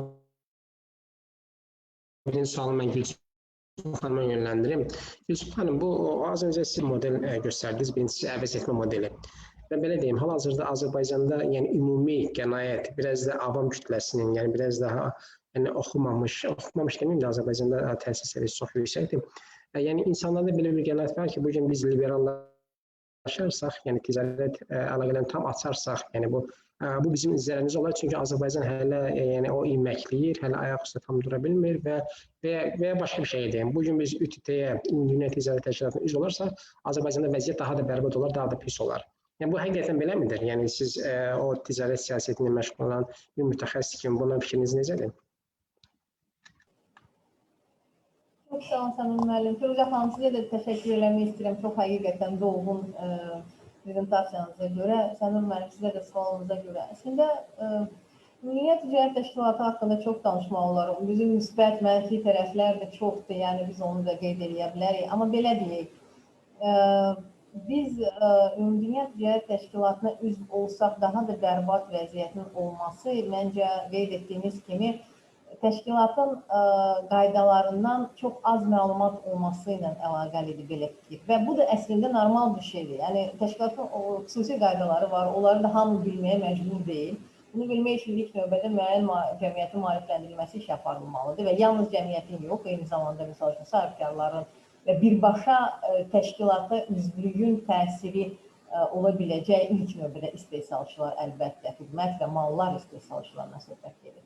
Təşkilata üzv olsaq daha bərbad vəziyyət xeyr, əlbəttə ki, yox. Yəni mən belə deyək də bu işlə məşğul olan adam kimi deyirəm ki, yox. Çünki elementar olaraq götürək qaydaları qoyaq qırağa, baxaq bura üzv olan dövlətlərin vəziyyətinə, son üzv olan dövlətlərin, son 10 il ərzində üzv olan dövlətlərin, hansılarla ki biz birbaşa məsləhətləşmələr aparırıq, vaxtdaşırıq, çalışırıq, onların vəziyyəti ilə bağlı maraqlanaq və belə deyək, bir neçə sahəni götürək.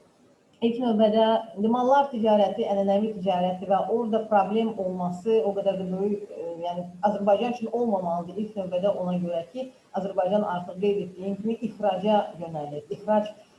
İxracı stimullaşdırmaq, inkişafa yönəlir. Gözəl xanım öz prezentasiyasında göstərdiyi kimi ixracın inkişafı üçün, stimullaşdırılması üçün bir çox işlər görülür və Azərbaycanın indi seçdiyi modeldir. İxraca yönəlir. Yəni istər-istəməz biz yeni bazarları axtarırıq.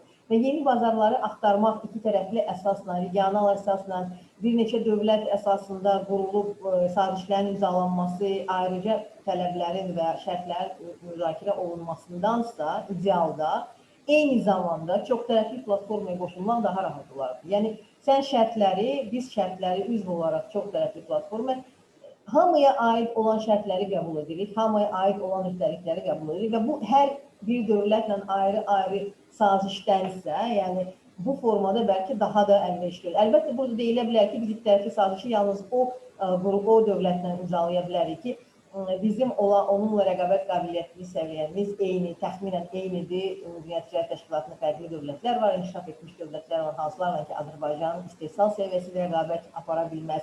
Hələ ki, elə deyək, istehsal sahələrimiz o qədər də böyük həcmdə deyil, bəlkə də, amma yenə də bu istər-istəməz bizə stimul verəcək, birinci.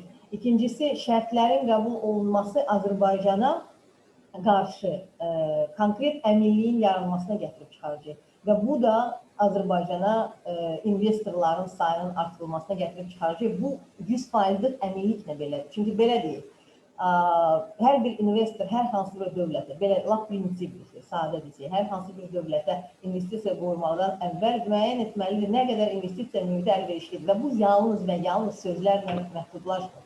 Buna biz bax bu investora hər hansı bir, belə deyək, qarantiya verməliyik. Qarantiya nə ola bilər? İlk iki məqam. Birinci, yerli qanunvericilik, hansı ki, açıq, aydın, şəffaf şəkildə göstərir ki, xarici investor müxtəlif sahələr üzrə, bax, belə hüquqları, belə vəzifələri və belə kompensasiya imkanları problem olduğu halda əldə edib. Amma bu da xarici investor üçün kifayət etmir ona. Biz beynəlxalq məqamda, beynəlxalq arenada öhdəlik götürsək və bu öhdəliyin arxasında müəyyən, belə deyək, xarici investor hər hansı bir problemlərlə üzləşdiyi halda, hər hansı bir ona bu problemlərin həlli üçün real mexanizmlə bağlı imkanlar versək və bu da yenə də götürdüyümüz öhdəliklərlə əlaqəlidir. Bu halda əlbəttə investor rahatlıqla Azərbaycana gələr, rahatlıqla bura yatırımlar eləyər. Azərbaycanın yeri, coğrafi məkanı, Azərbaycanın ətrafı, Azərbaycanın həm infrastrukturu, həm müxtəlif yol kəsişmələrində yerləşməsi həqiqətən bir çox dövlətlər üçün çox maraqlıdır. Amma indi biz baxsaq, misal üçün, biz müqayisə etsək Azərbaycanı və digər Xəzər hövzəsi dövlətlərlə müqayisə etsək, oxşar iqtisadiyyatla, Azərbaycanla oxşar iqtisadiyyatı olan Qazaxıstanı biz görürük, indi hal-hazırda Qazaxıstana investisiya həcmi nə qədər artır, real olaraq artır. Ona görə ki, belə deyək, həqiqətən Azərbaycana oxşar vəziyyətdədir və üstəgəl bir çox təşkilatların üzvüdür. Həm Dünya Ticarət Təşkilatının üzvüdür, həm Avropa İttifaqının yeni sazişi imzalayır. Yəni, bütün mümkün olan beynəlxalq öhdəlikləri götürür. Və bu da əlbəttə investorları çox maraqlandırır və onları cəlb edici görünür. Digər tərəfdən bir məqam da var bizim TT-yə üzv olmağımızda. Onu biz çox vaxt qeyd eləmirik. Azərbaycan üzv olduğu halda biz bir şey unuduruq ki, ÜTT artıq köhnə sazişlər əsasında yox, tək onların əsasında yox. ÜTT-də hər gün yeni müzakirələr aparılır, hər hansı bir sahə üzrə. Hal-hazırda misal üçün balıqçılıq üzrə subsidiya tələblərinə uyğun olaraq, sonra kənd təsərrüfatı subsidiyalarının yenidən liberallaşdırılması ilə bağlı, ümumilikdə mallar üzrə liberallaşdırma, elektron ticarət və elektron ticarət xidmətlər ticarətində xüsusilə hal-hazırda xüsusi platforma üzrə danışıqlar aparılır. Yəni, hər gün yeni mövzular qaldırılır. və Azərbaycan bütün bu mövzuların müzakirəsində iştirak edə bilmir, öz sözünü deyə bilmir. Yəni belə deyək, müəyyən qərarlar qəbul olunur, hansılar ki, istər-istəməz beynəlxalq aləmdə qəbul olunduğu üçün Azərbaycana da tətbiq olunacaq. Amma Azərbaycan bu ilə bağlı öz sözünü deyə bilmir, öz təklifini və yaxud öz etirazını bildirə bilmir. Bizim olduğumuz halda biz bizə qane etməyən, bizə maraqlı olmayan, bizim üçün problem yarada biləcək dövlət kimi, hətta dil dövlət müstəqil şəkildə öz etirazımızı bildirə bilərik və yaxud öz təklifimizi verə bilərik. Yəni öz gələcəyimizi, öz gələcək ticarət maraqlarımızı müdafiə edə bilərik. Yəni çox danışmaq olar Səmur müəllim, başa düşürəm ki, qarışır da, amma bu belə deyil. Mərhələ-mərhələ saatlarla danışmaq olar. Hər bir halda biz müxtəlif beynəlxalq layihələr çərçivəsində müxtəlif belə cəmiyyətin maarifləndirilməsi məqsədi ilə çalışıcı dəyərli masalar keçirir və mümkün qədər həm akademik qurumlarında nümayəndələrin cəlb edilməsinə çalışırıq və ümid edirəm ki, həm sizin universitetində nümayəndələrini dəvət edərək və hər bir ayrı mövzuya aid olan, müasir mövzuya, müasir danışıqlar mövzularına aid olan tədbirlər dəvət edirik ki, bu məsələdə biraz fikir, yəni belə deyil, məlumatlılıq artsın və fikir mübadiləsi artıq real məlumat əsasında aparılsın. Belə bilmirəm, mən çox dedim, amma...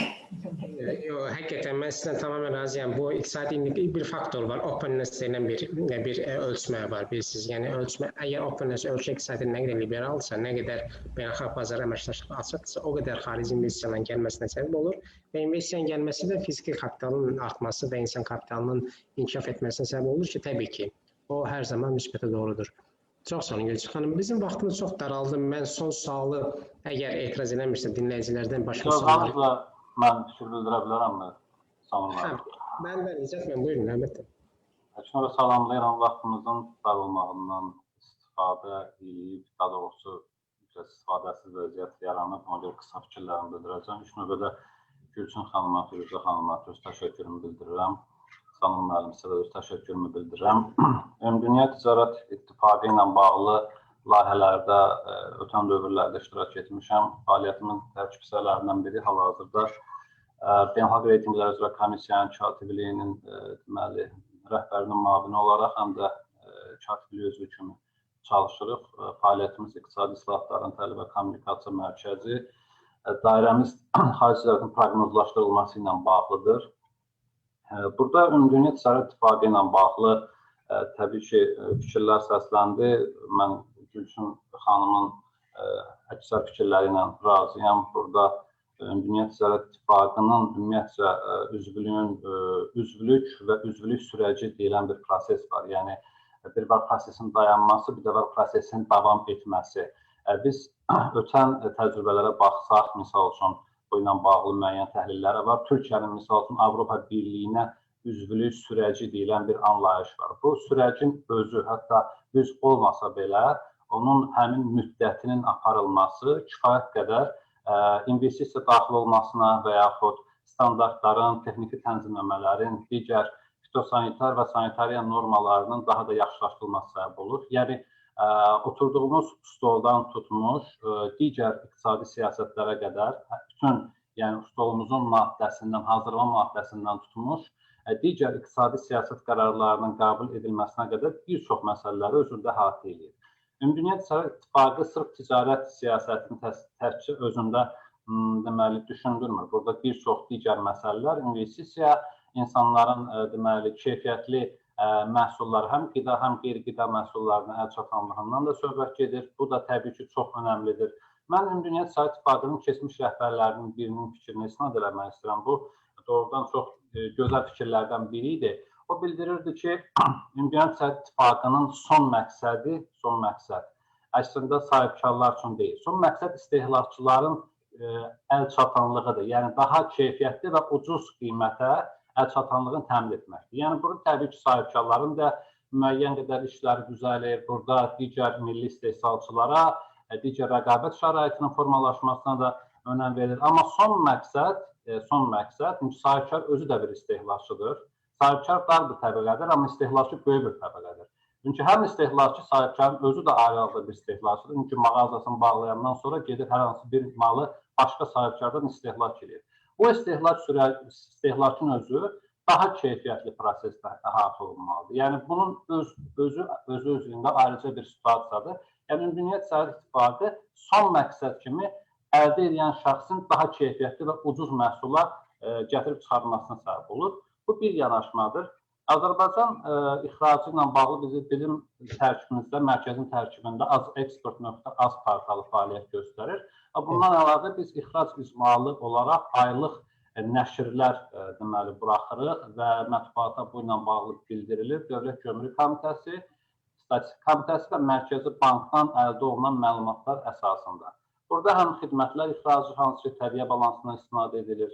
Bundan əlavə Dövlət Gömrük Komitəsinin ilkin istinad sənədləri və ölkələrin ilk onluğu ilə bağlı məsələlərdir.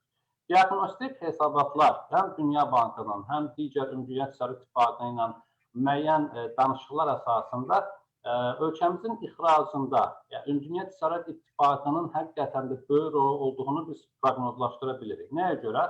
Burada əsas problemlərdən biri ölkəmizdə qeyri-neft ixracının tərkibində istehsal xərclərinin kifayət qədər yuxarı olması ilə bağlıdır. Bu, həm sahibkarların ixrac prosesinə qədər, yəni son məhsulu ortaya çıxardağa qədər bir prosesdir. O cümlədən məhsul ortaya gəldikdən sonra sərhəddə ticarət prosedurlarına çəkilən xərclərin daha çox olması ilə bağlıdır. Yəni, bu proseslərin özü-özlüyündə kifayət qədər deməli, sahibkarın xarici bazarlarda rəqabət qabiliyyətliyinin təmin olunmasına öz təsirləri var. Həm gəlin etiraf eləyək ki, həm qiymət üstünlüyündə biz geri qalırıq, daha doğrusu qiymət rəqabət qabiliyyətində biz xarici bazarlarda geri qalırıq, həm də keyfiyyət rəqabət qabiliyyətində geri qalırıq. Çünki ölkəmiz milli standartlar nöqteyi nəzərdən hələ ki, ÜTT-yə üzvlüyü olmadığı üçün və bir çox qanunvericilik layihələrindəki beynəlxalq ÜTT-nin tələb etdiyi standartlar tam olaraq qanunvericiliyimizdə təsbit olunmadığı üçün bir çox məhsulların keyfiyyətinin formalaşmasında biz xarici bazarlarda kənarda qalırıq. Misal üçün, mən bizim mərkəzimizdə ixrac prosedurları ilə bağlı sahibkarların sertifikatların əldə olunması prosesi var. Burada biz əsasən Avropa Birliyi ölkələrinə ixrac etdiyimiz zaman müxtəlif məhdudiyyətlərlə qarşılaşırıq. Burada həm fitosanitar məhdudiyyətlər var, həm misal üçün bu yaxınlarda zəli ixracı ilə, bu qeyri-ənənəvi məhsuldur. Zəli ixracı ilə bağlı müraciətlər olduğu zaman biz beynəlxalq istehsal sertifikatını sahibkara təqdim edə bilirik, mənşə sertifikatını təqdim edə bilirik, amma baytarlıq sahəsində iki tərəfli anlaşmalar olmadığı üçün və tərtib olunan standartlar qarşılıqlı bir-birini əks etdirmədiyi üçün biz qarşı tərəfdən ya cavab gözləmə məcburiyyətində qalırıq ki, hansı ki, bir ilə qədər prosesi bəzi hallarda uzanır, yəni bir il müddətində bu danışıqlar prosesi gedir və yaxud da ümumiyyətcə alınmır. Yəni, bu proseslər müəyyən qədər ixraca öz problemlərini yaradır. Bu qeyri-ənənəvi məhsuldur, amma diversifikasiya siyasətini üstün tutan ölkələrdə qeyri-ənənəvi məhsul da olsa, bu üstün tutulmalı. Çünki kiçik və orta sahibkarlıq ixracın alt sütunudur. Ən azı 30-40%-nə, hətta Amerika Birləşmiş Ştatlarında bu 45%-ə qədər olan hissəsini əhatə edir. Yəni, bu istehsal xərcləri, bir də Ümumdünya Ticarət İttifaqı müəyyən qədər bizdə sahibkarlarda olan ədalətli qiymət anlayışını formalaşdıracaq. Bu, dövlətlə istehsalçılar arasındakı ədalətli qiymət anlayışı var.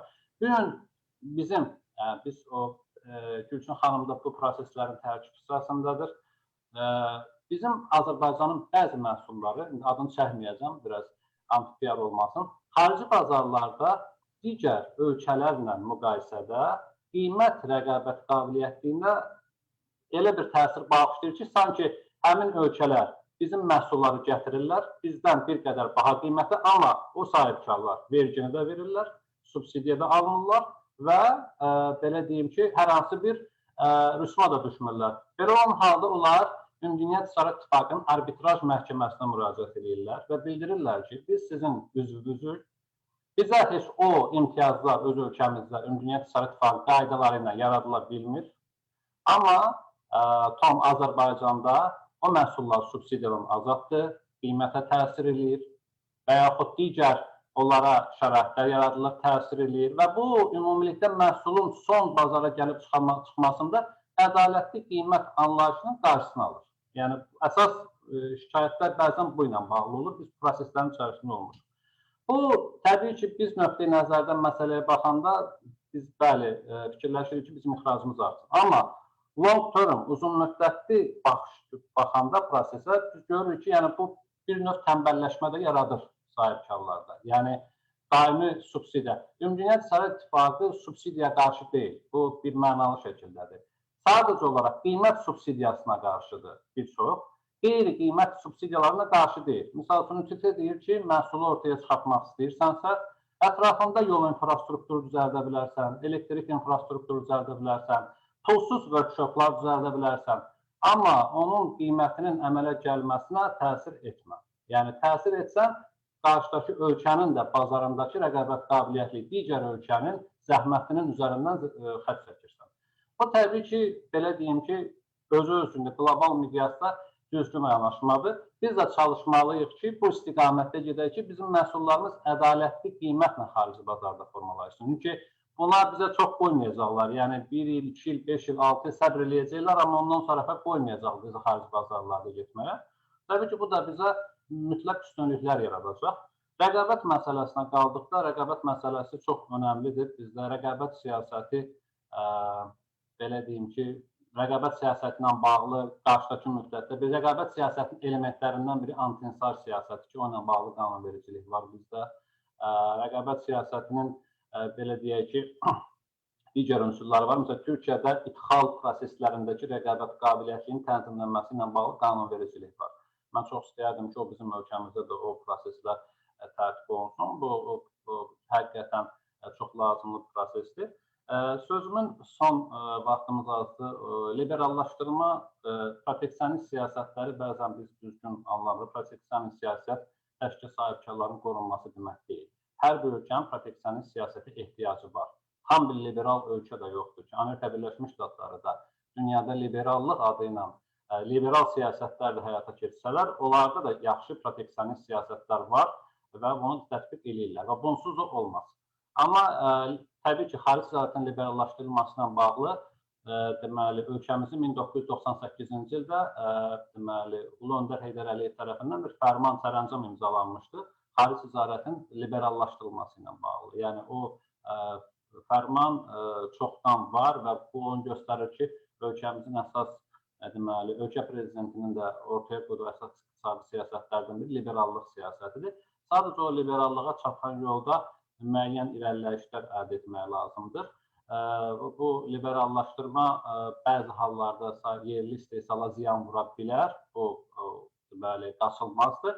Amma Qırğızistan nümunəsi var, biz Qırğızistan nümunəsinə baxa bilərik. Qırğızistan da üzvlüyünün ilk dövrlərində kifayət qədər zədələnməklə nəticələndi. Amma bugün, misal üçün, Qırğızstanın xarici bazarlarda, xüsusən də nəzərə alsaq ki, gömrük birliyinə üzvdür, kifayət qədər rəqabət qabiliyyətli bir formaya gəlib çıxıb məhsulların ixracında. O ki, qaldı sonuncu məsələ, doing business-la bağlı məsələlərdə sərhədli ticarət indikatorları var. Gülçin xanım prosesləri bilir. Katibliyin deməli, tərkibində də yer alır doing business hesabatı üzrə. Biz indi hal-hazırda, misal üçün, sərhədli ticarət proseslərini analiz edirik və görürük ki, deməli, hansı ölkələrlə ki, azad ticarət sazişləri var, iki ölkə arasında azad ticarət sazişi var. O ölkələrdəki ticarət prosedurlarında həm vaxt az deməli təmin olunur, çünki vahid gömrük sistemləri mövcuddur, həm də xərclər çox aşağı çıxır, yəni çox xərc sərf eləməyə məruz qalmır. Ölkəmizin əsas kənd təsərrüfatı və qida sahəsində, xüsusən də meyvə-tərəvəz ixracının qeyri-neft sektorundakı yüksək payını nəzərə alsaq, bu da bizim sərhəddə ticarət prosedurlarımızın həm vaxt, həm qiymət nöqteyi nəzərdən dövlət prosedurlarından söhbət gedir. Həm fitosanitar, həm mənşə, həm baytarlıq, həm qida təhlükəsizliyi sertifikatlarının əldə olunmasına sərf olunan vaxt və qiymətin daha da endirilməsi və biz bu istiqamətdə hal-hazırda çalışırıq. Və ümid edirəm ki, sonuncu olaraq ixracın diversifikasiyası ilə bağlı mənim elmi işlərimdən biridir. Hörmətli Ədalət müəllimlə bərabər biz bu istiqamətdə çalışırıq. Ölkəmizin deməli mal mövqeləri qeyri-neft ixracında Cənubi Qafqazda ən çoxdur. Amma ölkəmizin ilk 10 xam mal məhsulu ölkəmizin ixracının 50%-nə qədər hissəsini təşkil edir. Qalan böyük bir hissə 50% nəzərdə tutulur. Yəni diversifikasiya nöqteyi nəzərdən məsələyə baxanda bizdə əmsal kifayət qədər aşağıdır. Samir müəllim çıxışın əvvəlində qeyd etdik ki, bizim ixracımızın böyük hissəsi neft-qaz məhsullarının payına düşür. Təxminən 90% isə 10% qeyri-neftdir. Amma qeyri-neftin özünün tərkibindəki diversifikasiyaya baxsaq, ilk 10 məhsul xammal tutumludur, sənayələşmiş və emal məhsulu deyil. Bundan əlavə 10 məhsulun tərkib hissəsində biri elektrik enerjisidir. Elektrik enerjisi Ümumdünya Ticarət İttifaqının üzv olan ölkələrin bəzi hissəsi üçün xidmət ixracı kimi hesab olunur, bəzi hissəsi üçün mal ixracı. Bizdə indi onu mercantile mal ixracının tərkib hissəsinə salıblar olsun. Amma ilk 10 məhsulun tərkib hissəsinə baxsaq, bura pomidor məhsul daxildir ki, bu kifayət qədər yaxşı subsidiya ilə verilir. İkinci yerdə qızıl məhsuldur, bu dövlət şirkət tərəfindən deməli çıxarılır və İsveçrə Konfederasiyasına göndərilir. Üçüncü pambıq məhsuludur, birjada tənzimlənir, yəni xüsusi alıcı axtarmağa ehtiyac yoxdur. Dördüncü propletendir, beşinci polifetendir. Bunlar hamısı dövlət şirkəti SOKAR tərəfindən həyata keçirilir. Digər məhsullara baxanda görürük ki, burada sənayələşmiş və son emal məhsulları kifayət qədər azdır. Bu problem deyil. Amma ümumilikdə təxmini 500-600-ə yaxın mal mövqeyinin 10 mövqedə olan hissəsi ixracın 50%-nə, qalan 400 hissəsi digər 50%-nə düşürsə, burada diaqnostika ondan ibarətdir ki, ÜTT-yə üzvlük vacibdir. Çünki bizim xam mal ehtiyatımızın böyük hissəsi idxaldan gəlir. Onlar 15%, 5-10% rüsumdan gəlir və biz ÜTT-yə üzv olsaq, o idxal məhsulları, xam mallar bizə daha ucuz qiymətə gələcək. Bu da həm də bizim son istehsalın xərcini azaldacaq, həm də ixracın artırılmasına şərait yaradacaq, həm də qlobal miqyasda liberallıq siyasəti kimi bizim imicimizi daha da yaxşılaşdıracaq. Bu da təbii ki, ixracın artımından müsbət təsir edəcək. Hüzurlu sayın fikrimi çox bildirdim. Təşəkkür edirəm. Ya, mən təşəkkür edirəm Nicat müəllim. Nicat müəllim, biz tədbirdən sonra o banerimiz vardı, 2 dənə iştirakçı. Onu 3 eləyəcəyik, sizin də şəklinizi qoyacaqlar. Çünki yəni bir iştirakçılar qədər məzmunlu və lakonik çıxışınız oldu. Çox sağ olun. Artıq bu deməkdir ki, Rəna xanım, biz Nicat müəllimin növbəti tədbirlərimizdə bir iştirakçı. Mən Gülçin xanımı dinlədim. Gülçin xanım bu sahədə kifayət qədər təcrübəli şəxsdir. Mən ondan Gülçin xanımdan çox şey öyrəndim bu prosesdə. Təşəkkür edirəm. İndi mən Gülçin xanım qədər ÜTT siyasətini bilə bilmərəm, baxmayaraq ki, layihələrdə iştirak eləmişəm. Amma ən azından oxuduqlarım, mütaliə elədiklərim və işlərin içərisində olduğum qədər fikirlərimi bildirməyə çalışdım. Gülçin xanıma da xüsusi təşəkkürümü bildirirəm. Mən vaxt Gülçin xanım, mən sizə söz vermək istərəm, amma vaxtımız çox Yox. Mən sadəcə olaraq Nicat müəllim elə məqamları qeyd elədi ki, mən onları qeyd eləmədim ona görə ki, o qədər onlardan danışırıq, amma əslində həqiqətən onlar səslənməlidir. Artıq mən qorxuram onları səsləndirim, çünki onları dedikcə, ya inan bunlar, ya nəsə kontrargument gətirəm, amma siz dediklərinizi mən o qədər dəstəkləyirəm ki, və sizə həqiqətən təşəkkür edirəm ki, siz yəni, bax, onları yenə də səsləndirdiniz. Nicat müəllim, sizi hörmətli əməkdaşımız Cəbrayıl Vəliyev də dəstəkləyir. O qeydlərini də burada oxusanız, yəni Nicat müəllim görüşlərinə razıyam. ÜTT-yə bağış mövqeyinə baxımından. Cəbrayıl müəllimdən öyrənmişik. Bizim müəllimimiz olub. Biz Cəbrayıl müəllimdən öyrənmişik. Cəbrayıl müəllim bir sualı da var. Bu sualı mən təqdim edirəm. Bu sualı mən səsləndirib yekunlaşdırmaq istəyirəm, çünki vaxtı həqiqətən çox, bəlkə də yorulmuşsunuz, amma mən şəxsən yorulmamışam. Deməli, Cəbrayıl müəllim, bəlkə sualınızı özü səsləndirəsiniz, siz fizik olaraq buradasınız. Salam, Sənur müəllim. Çox sağ olun, minnətdaram gözəl mövzuya, aktual mövzuya toxunduğunuz üçün və bütün çıxışçılara hamısına təşəkkür edirəm. Əslində, sual deyildi, bir balaca irad kimi səsləndirdim. Firuzə xanım bunu xoş görsün. Çünki xüsusilə bu mövzularda mən bir xeyli çıxışlarım olubdu. Hüseyn müəllimlə bərabər də müzakirəmiz olubdu bir televiziya verilişində. Bu xüsusilə ixracın kreditləşdirilməsi, xüsusilə Nicat müəllim dedi, ixrac məhsullarının maya dəyərində idxal mallarının həcminin çox yüksək olması məsələsi var ki, burada ÜTT məsələsi yenə bu hissəyə gəlir, çıxır. Yəni, əslində, Firuzə xanım orada təkliflər kimi səsləndirdiyi bizim ürəyimizdən oxuyurdu. Amma onu təkliflər kimi səsləndirdi. Mən də irad kimi dedim ki, əslində bu təkliflər deyil, Gazpromo kimi və ya ixracla əlaqədar digər qurumlar, başqa qurumlarımız da var. Onların görəcəyi işlər və bunlar nə vaxt görüləcək? Çünki orada səsləndirilən hər bir məsələni bizlər tərəfindən təkliflər kimi və ya tutaq ki, bizim tədqiqatçılar tərəfindən təkliflər səsləndirilir, amma belə desək, rəsmi mövqeyi olan qurum tərəfindən təklif kimi deyil, görüləcək işlər kimi və ya nə vaxt görüləcək məsələsində bir balaca Firuzə xanım açıqlıq versə yaxşı olardı. Çünki yazır ki, müəyyən işlər görülür, hansı sahədə nələr olacaq. Məsələn, xüsusilə mənim hər zaman dilə gətirdiyim düzdür, Nicat müəllim buna bir baxmır, Exim Bank məsələsi. Hətta burada indi Türkiyə ilə bizim aramız belə son gəlişmələrdən daha Türkiyə Exim Bankının Azərbaycanda fəaliyyətinə necə baxıla bilir? Yəni, ümumiyyətlə, çünki ixracın kreditləşdirilməsi bizdə çox həddən artıq aşağı səviyyədədir və ixracın kreditləşdirilməsində bir çox, məsələ Exim Bankın irəli sürdüyü 32-dən çox, Türkiyə Exim Bankının 32-dən çox xidmət növü var və digərləri, Macarıstan olsun, digərləri. Burada bizdə bu kimi qurumun yaradılmasına necə baxılır? Mən bildiyim qədərilə Yusif müəllim bu barədə mənə demişdi ki, Macarıstanın təcrübəsi öyrənilir, bir neçə aydır, hətta 4-5 aydır. O nə yerdədir məsələn, elə bir şey baxımından bir açıqlıq gətirsəydi yaxşı olardı. Çox sağ olun. Çox sağ olun sualınız üçün. Macarıstan təcrübəsi dedikdə, Macarlarla elə mən özüm görüşmüşdüm Macarıstanda bu məsələ ilə bağlı. Sadəcə olaraq bilirsiniz, mən məsələ nə yerdədir? Bizim qurumun strukturu hələ ki işlənilir, əsasnaməsi və hansı istiqamətlərdə bu ümumiyyətcə biznes sahəsini əhatə edən publik hüquqi şəxslər kimi, bizdə digər publik hüquqi şəxslər də var.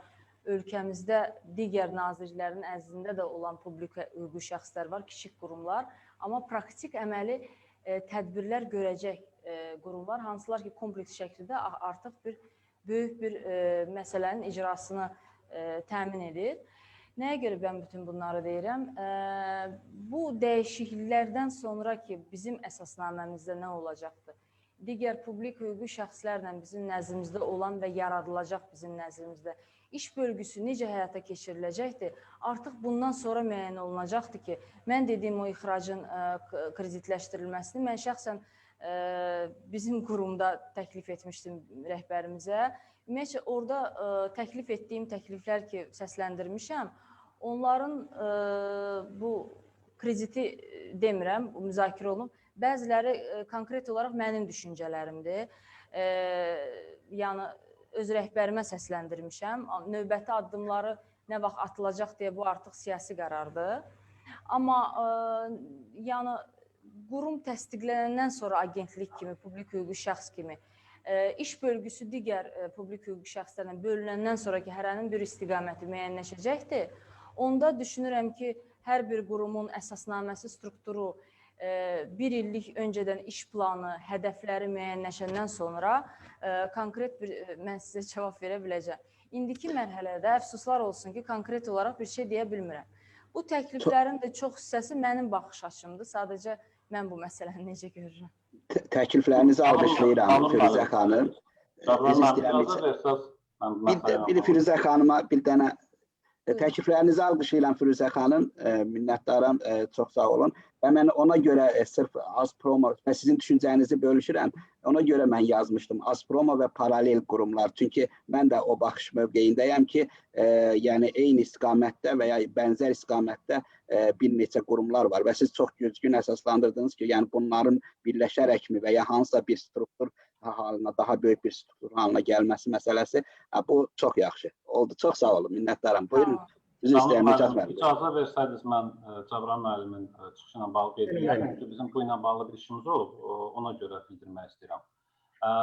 Cəbran müəllimlə bizim bu məsələ ilə bağlı bir müzakirəmiz olmuşdu bundan əvvəldir. Mən Cəbran müəllimin fikri ilə bağlı deməli müzakirə aparmışdıq. Məsələ bundan ibarətdir ki, Cəbran müəllim Türk Exim Bankını bu prosesdə nümunə göstərirdi. Təbii ki, Exim Bank nümunələri kifayət qədər var. Bunların bəzi hissəsi dövlətin nəzarətindədir, bəziləri özəl sektorun nəzarətindədir. Amma Türkiyənin bugün səhvləməmsə ixracı 180 milyard ABŞ dollarına yaxınlaşır. Azərbaycanda isə 1,9 milyard ABŞ dolları qeyri-neft ixracı var hal-hazır kimi. Bayaq dediyim ki, ilk 10 məhsulda 50% hissəsinə malikdir. Ümumi elmi yanaşmalar, elmi tədqiqatlar onu göstərir ki, biznes kreditləri ixrac kreditləri ilə paralel məna daşıyır. Biz tədbir balansının tərkib hissəsi, daha doğrusu tədbir balansı, Mərkəzi Bankın statistik hesabatına baxanda görürük ki, ölkəmizdə deməli kreditləşmənin ümumdaxili məhsulda, xüsusən qeyri-neft ümumdaxilindəki məhsuldakı payı təxmini olaraq biznes kreditləri 10%-ə malikdir. Qalan hissəsini istehlak kreditləri əsasən tutur. Biznes kreditlərinin risk qiymətləndirilməsinə əsasən onların təklif etdiyi faiz dərəcələri də kifayət qədər yuxarıdır. Ən azı MDB ölkələrindən müqayisədə kifayət qədər yuxarı tərtib olunur. Yəni biznes kreditlərinin ümumdaxili məhsuldakı payı bizim ümumilikdə digər inkişafda olan ölkələr sırasına baxanda, hətta MDB-də biz təxminən Tacikistandan bir pillə yuxarıdayıq. Tacikistanda bu yəni aşağı yerdir. Azərbaycanda biznes kreditlərinin ümumdaxili məhsulda payı 10%-dir. Ümumilikdə 20%-dir. 20% istehlak kreditləri daxildir. 10% biznes kreditləri. Biznes kreditləri ilə də ixrac kreditləri təxmini olaraq eyni yanaşmaya daxil olur. Orada ikinci hissə Exim Bankın təklif etdiyi xidmətlərdən biri sığortalanma sistemidir. Amma nəyin sığortalanması? Burada faktoringindir, akreditivdir, qarantiyalarındır, bir də overdraftındır. Hansı ki, kommersiya bankları tərəfindən təklif olunur. Ki, kommersiya bankları ticarətin əvvəlcədən maliyyələşdirilməsi mexanizmlərini əsas tutur ki, Azərbaycanda səhvlənməmişsə bunu 200 bank nəzərdə tutur. Sadəcə onların faiz dərəcələri yüksəkdir, amma onlardan istifadə edən müştərilər var, korporativ müştərilər var. Biz banklarından danışırıq bu istiqamətdə. Azərbaycanda hal-hazırda faktoring və akreditiv ticarət məhsulları təklif olunan kommersiya bankları var və ondan istifadə edən böyük şirkətlər var. Sadəcə olaraq kiçik və orta sahibkarlıq ondan faiz dərəcələri çox olduğu üçün istifadə edə bilir. Burada ortaya çıxır sığortalanma sisteminin mahiyyəti, sığortalanma o risklərin azaldılmasına bağlıdır. Regionların deməli xarici ticarətin inkişafı ilə bağlı İqtisadiyyat Nazirliyinin tədbirlər planında 2010-2015-ci illərdən bir maddələrdən biri də ixracın deməli sığortalanması və kreditləşməsinə bağlı tədbirlər idi. Sonradan o milli iqtisadiyyat və strateji yol xəritələri ortaya çıxdı. Orada da yanaşmalardan biri kimi qoyulmuşdu. Sadəcə olaraq mənim bu şəxsi fikrimdir. Ümumilikdə digər Exim Bank ölkələrində, Gürcüstanda hələ ki özəl sektorun payındadır, demək olar o qədər də inkişaf eləməyib. Çünki risk qiymətləndirilməsi nöqteyi nəzərdən çox baha çıxır. Çünki kommersiya banklarına birinci baxmaq lazımdır ki, onlar necə yanaşırlar, bazar tənzim edirlər. Sonra Exim Bank mahiyyəti ortaya çıxır. Təəssüf ki, kommersiya bankları yaxınlaşmır bu mövqeyə. Yəni kommersiya bankları ona görə yaxınlaşmır ki, bu baxımdan risk kifayət qədər yuxarı. Sığortalanma sistemi var. O ümumilikdə belə deyim ki, hal-hazırki mövqeyə bazar onu gərək tələb eləsin özündə. Amma mənim şəxsi fikrim ondan ibarət ki, hələ ki 1,9 milyard ixrac bizi üçün azdır. Amma bu 1,9 milyard özü tələb yaratmır.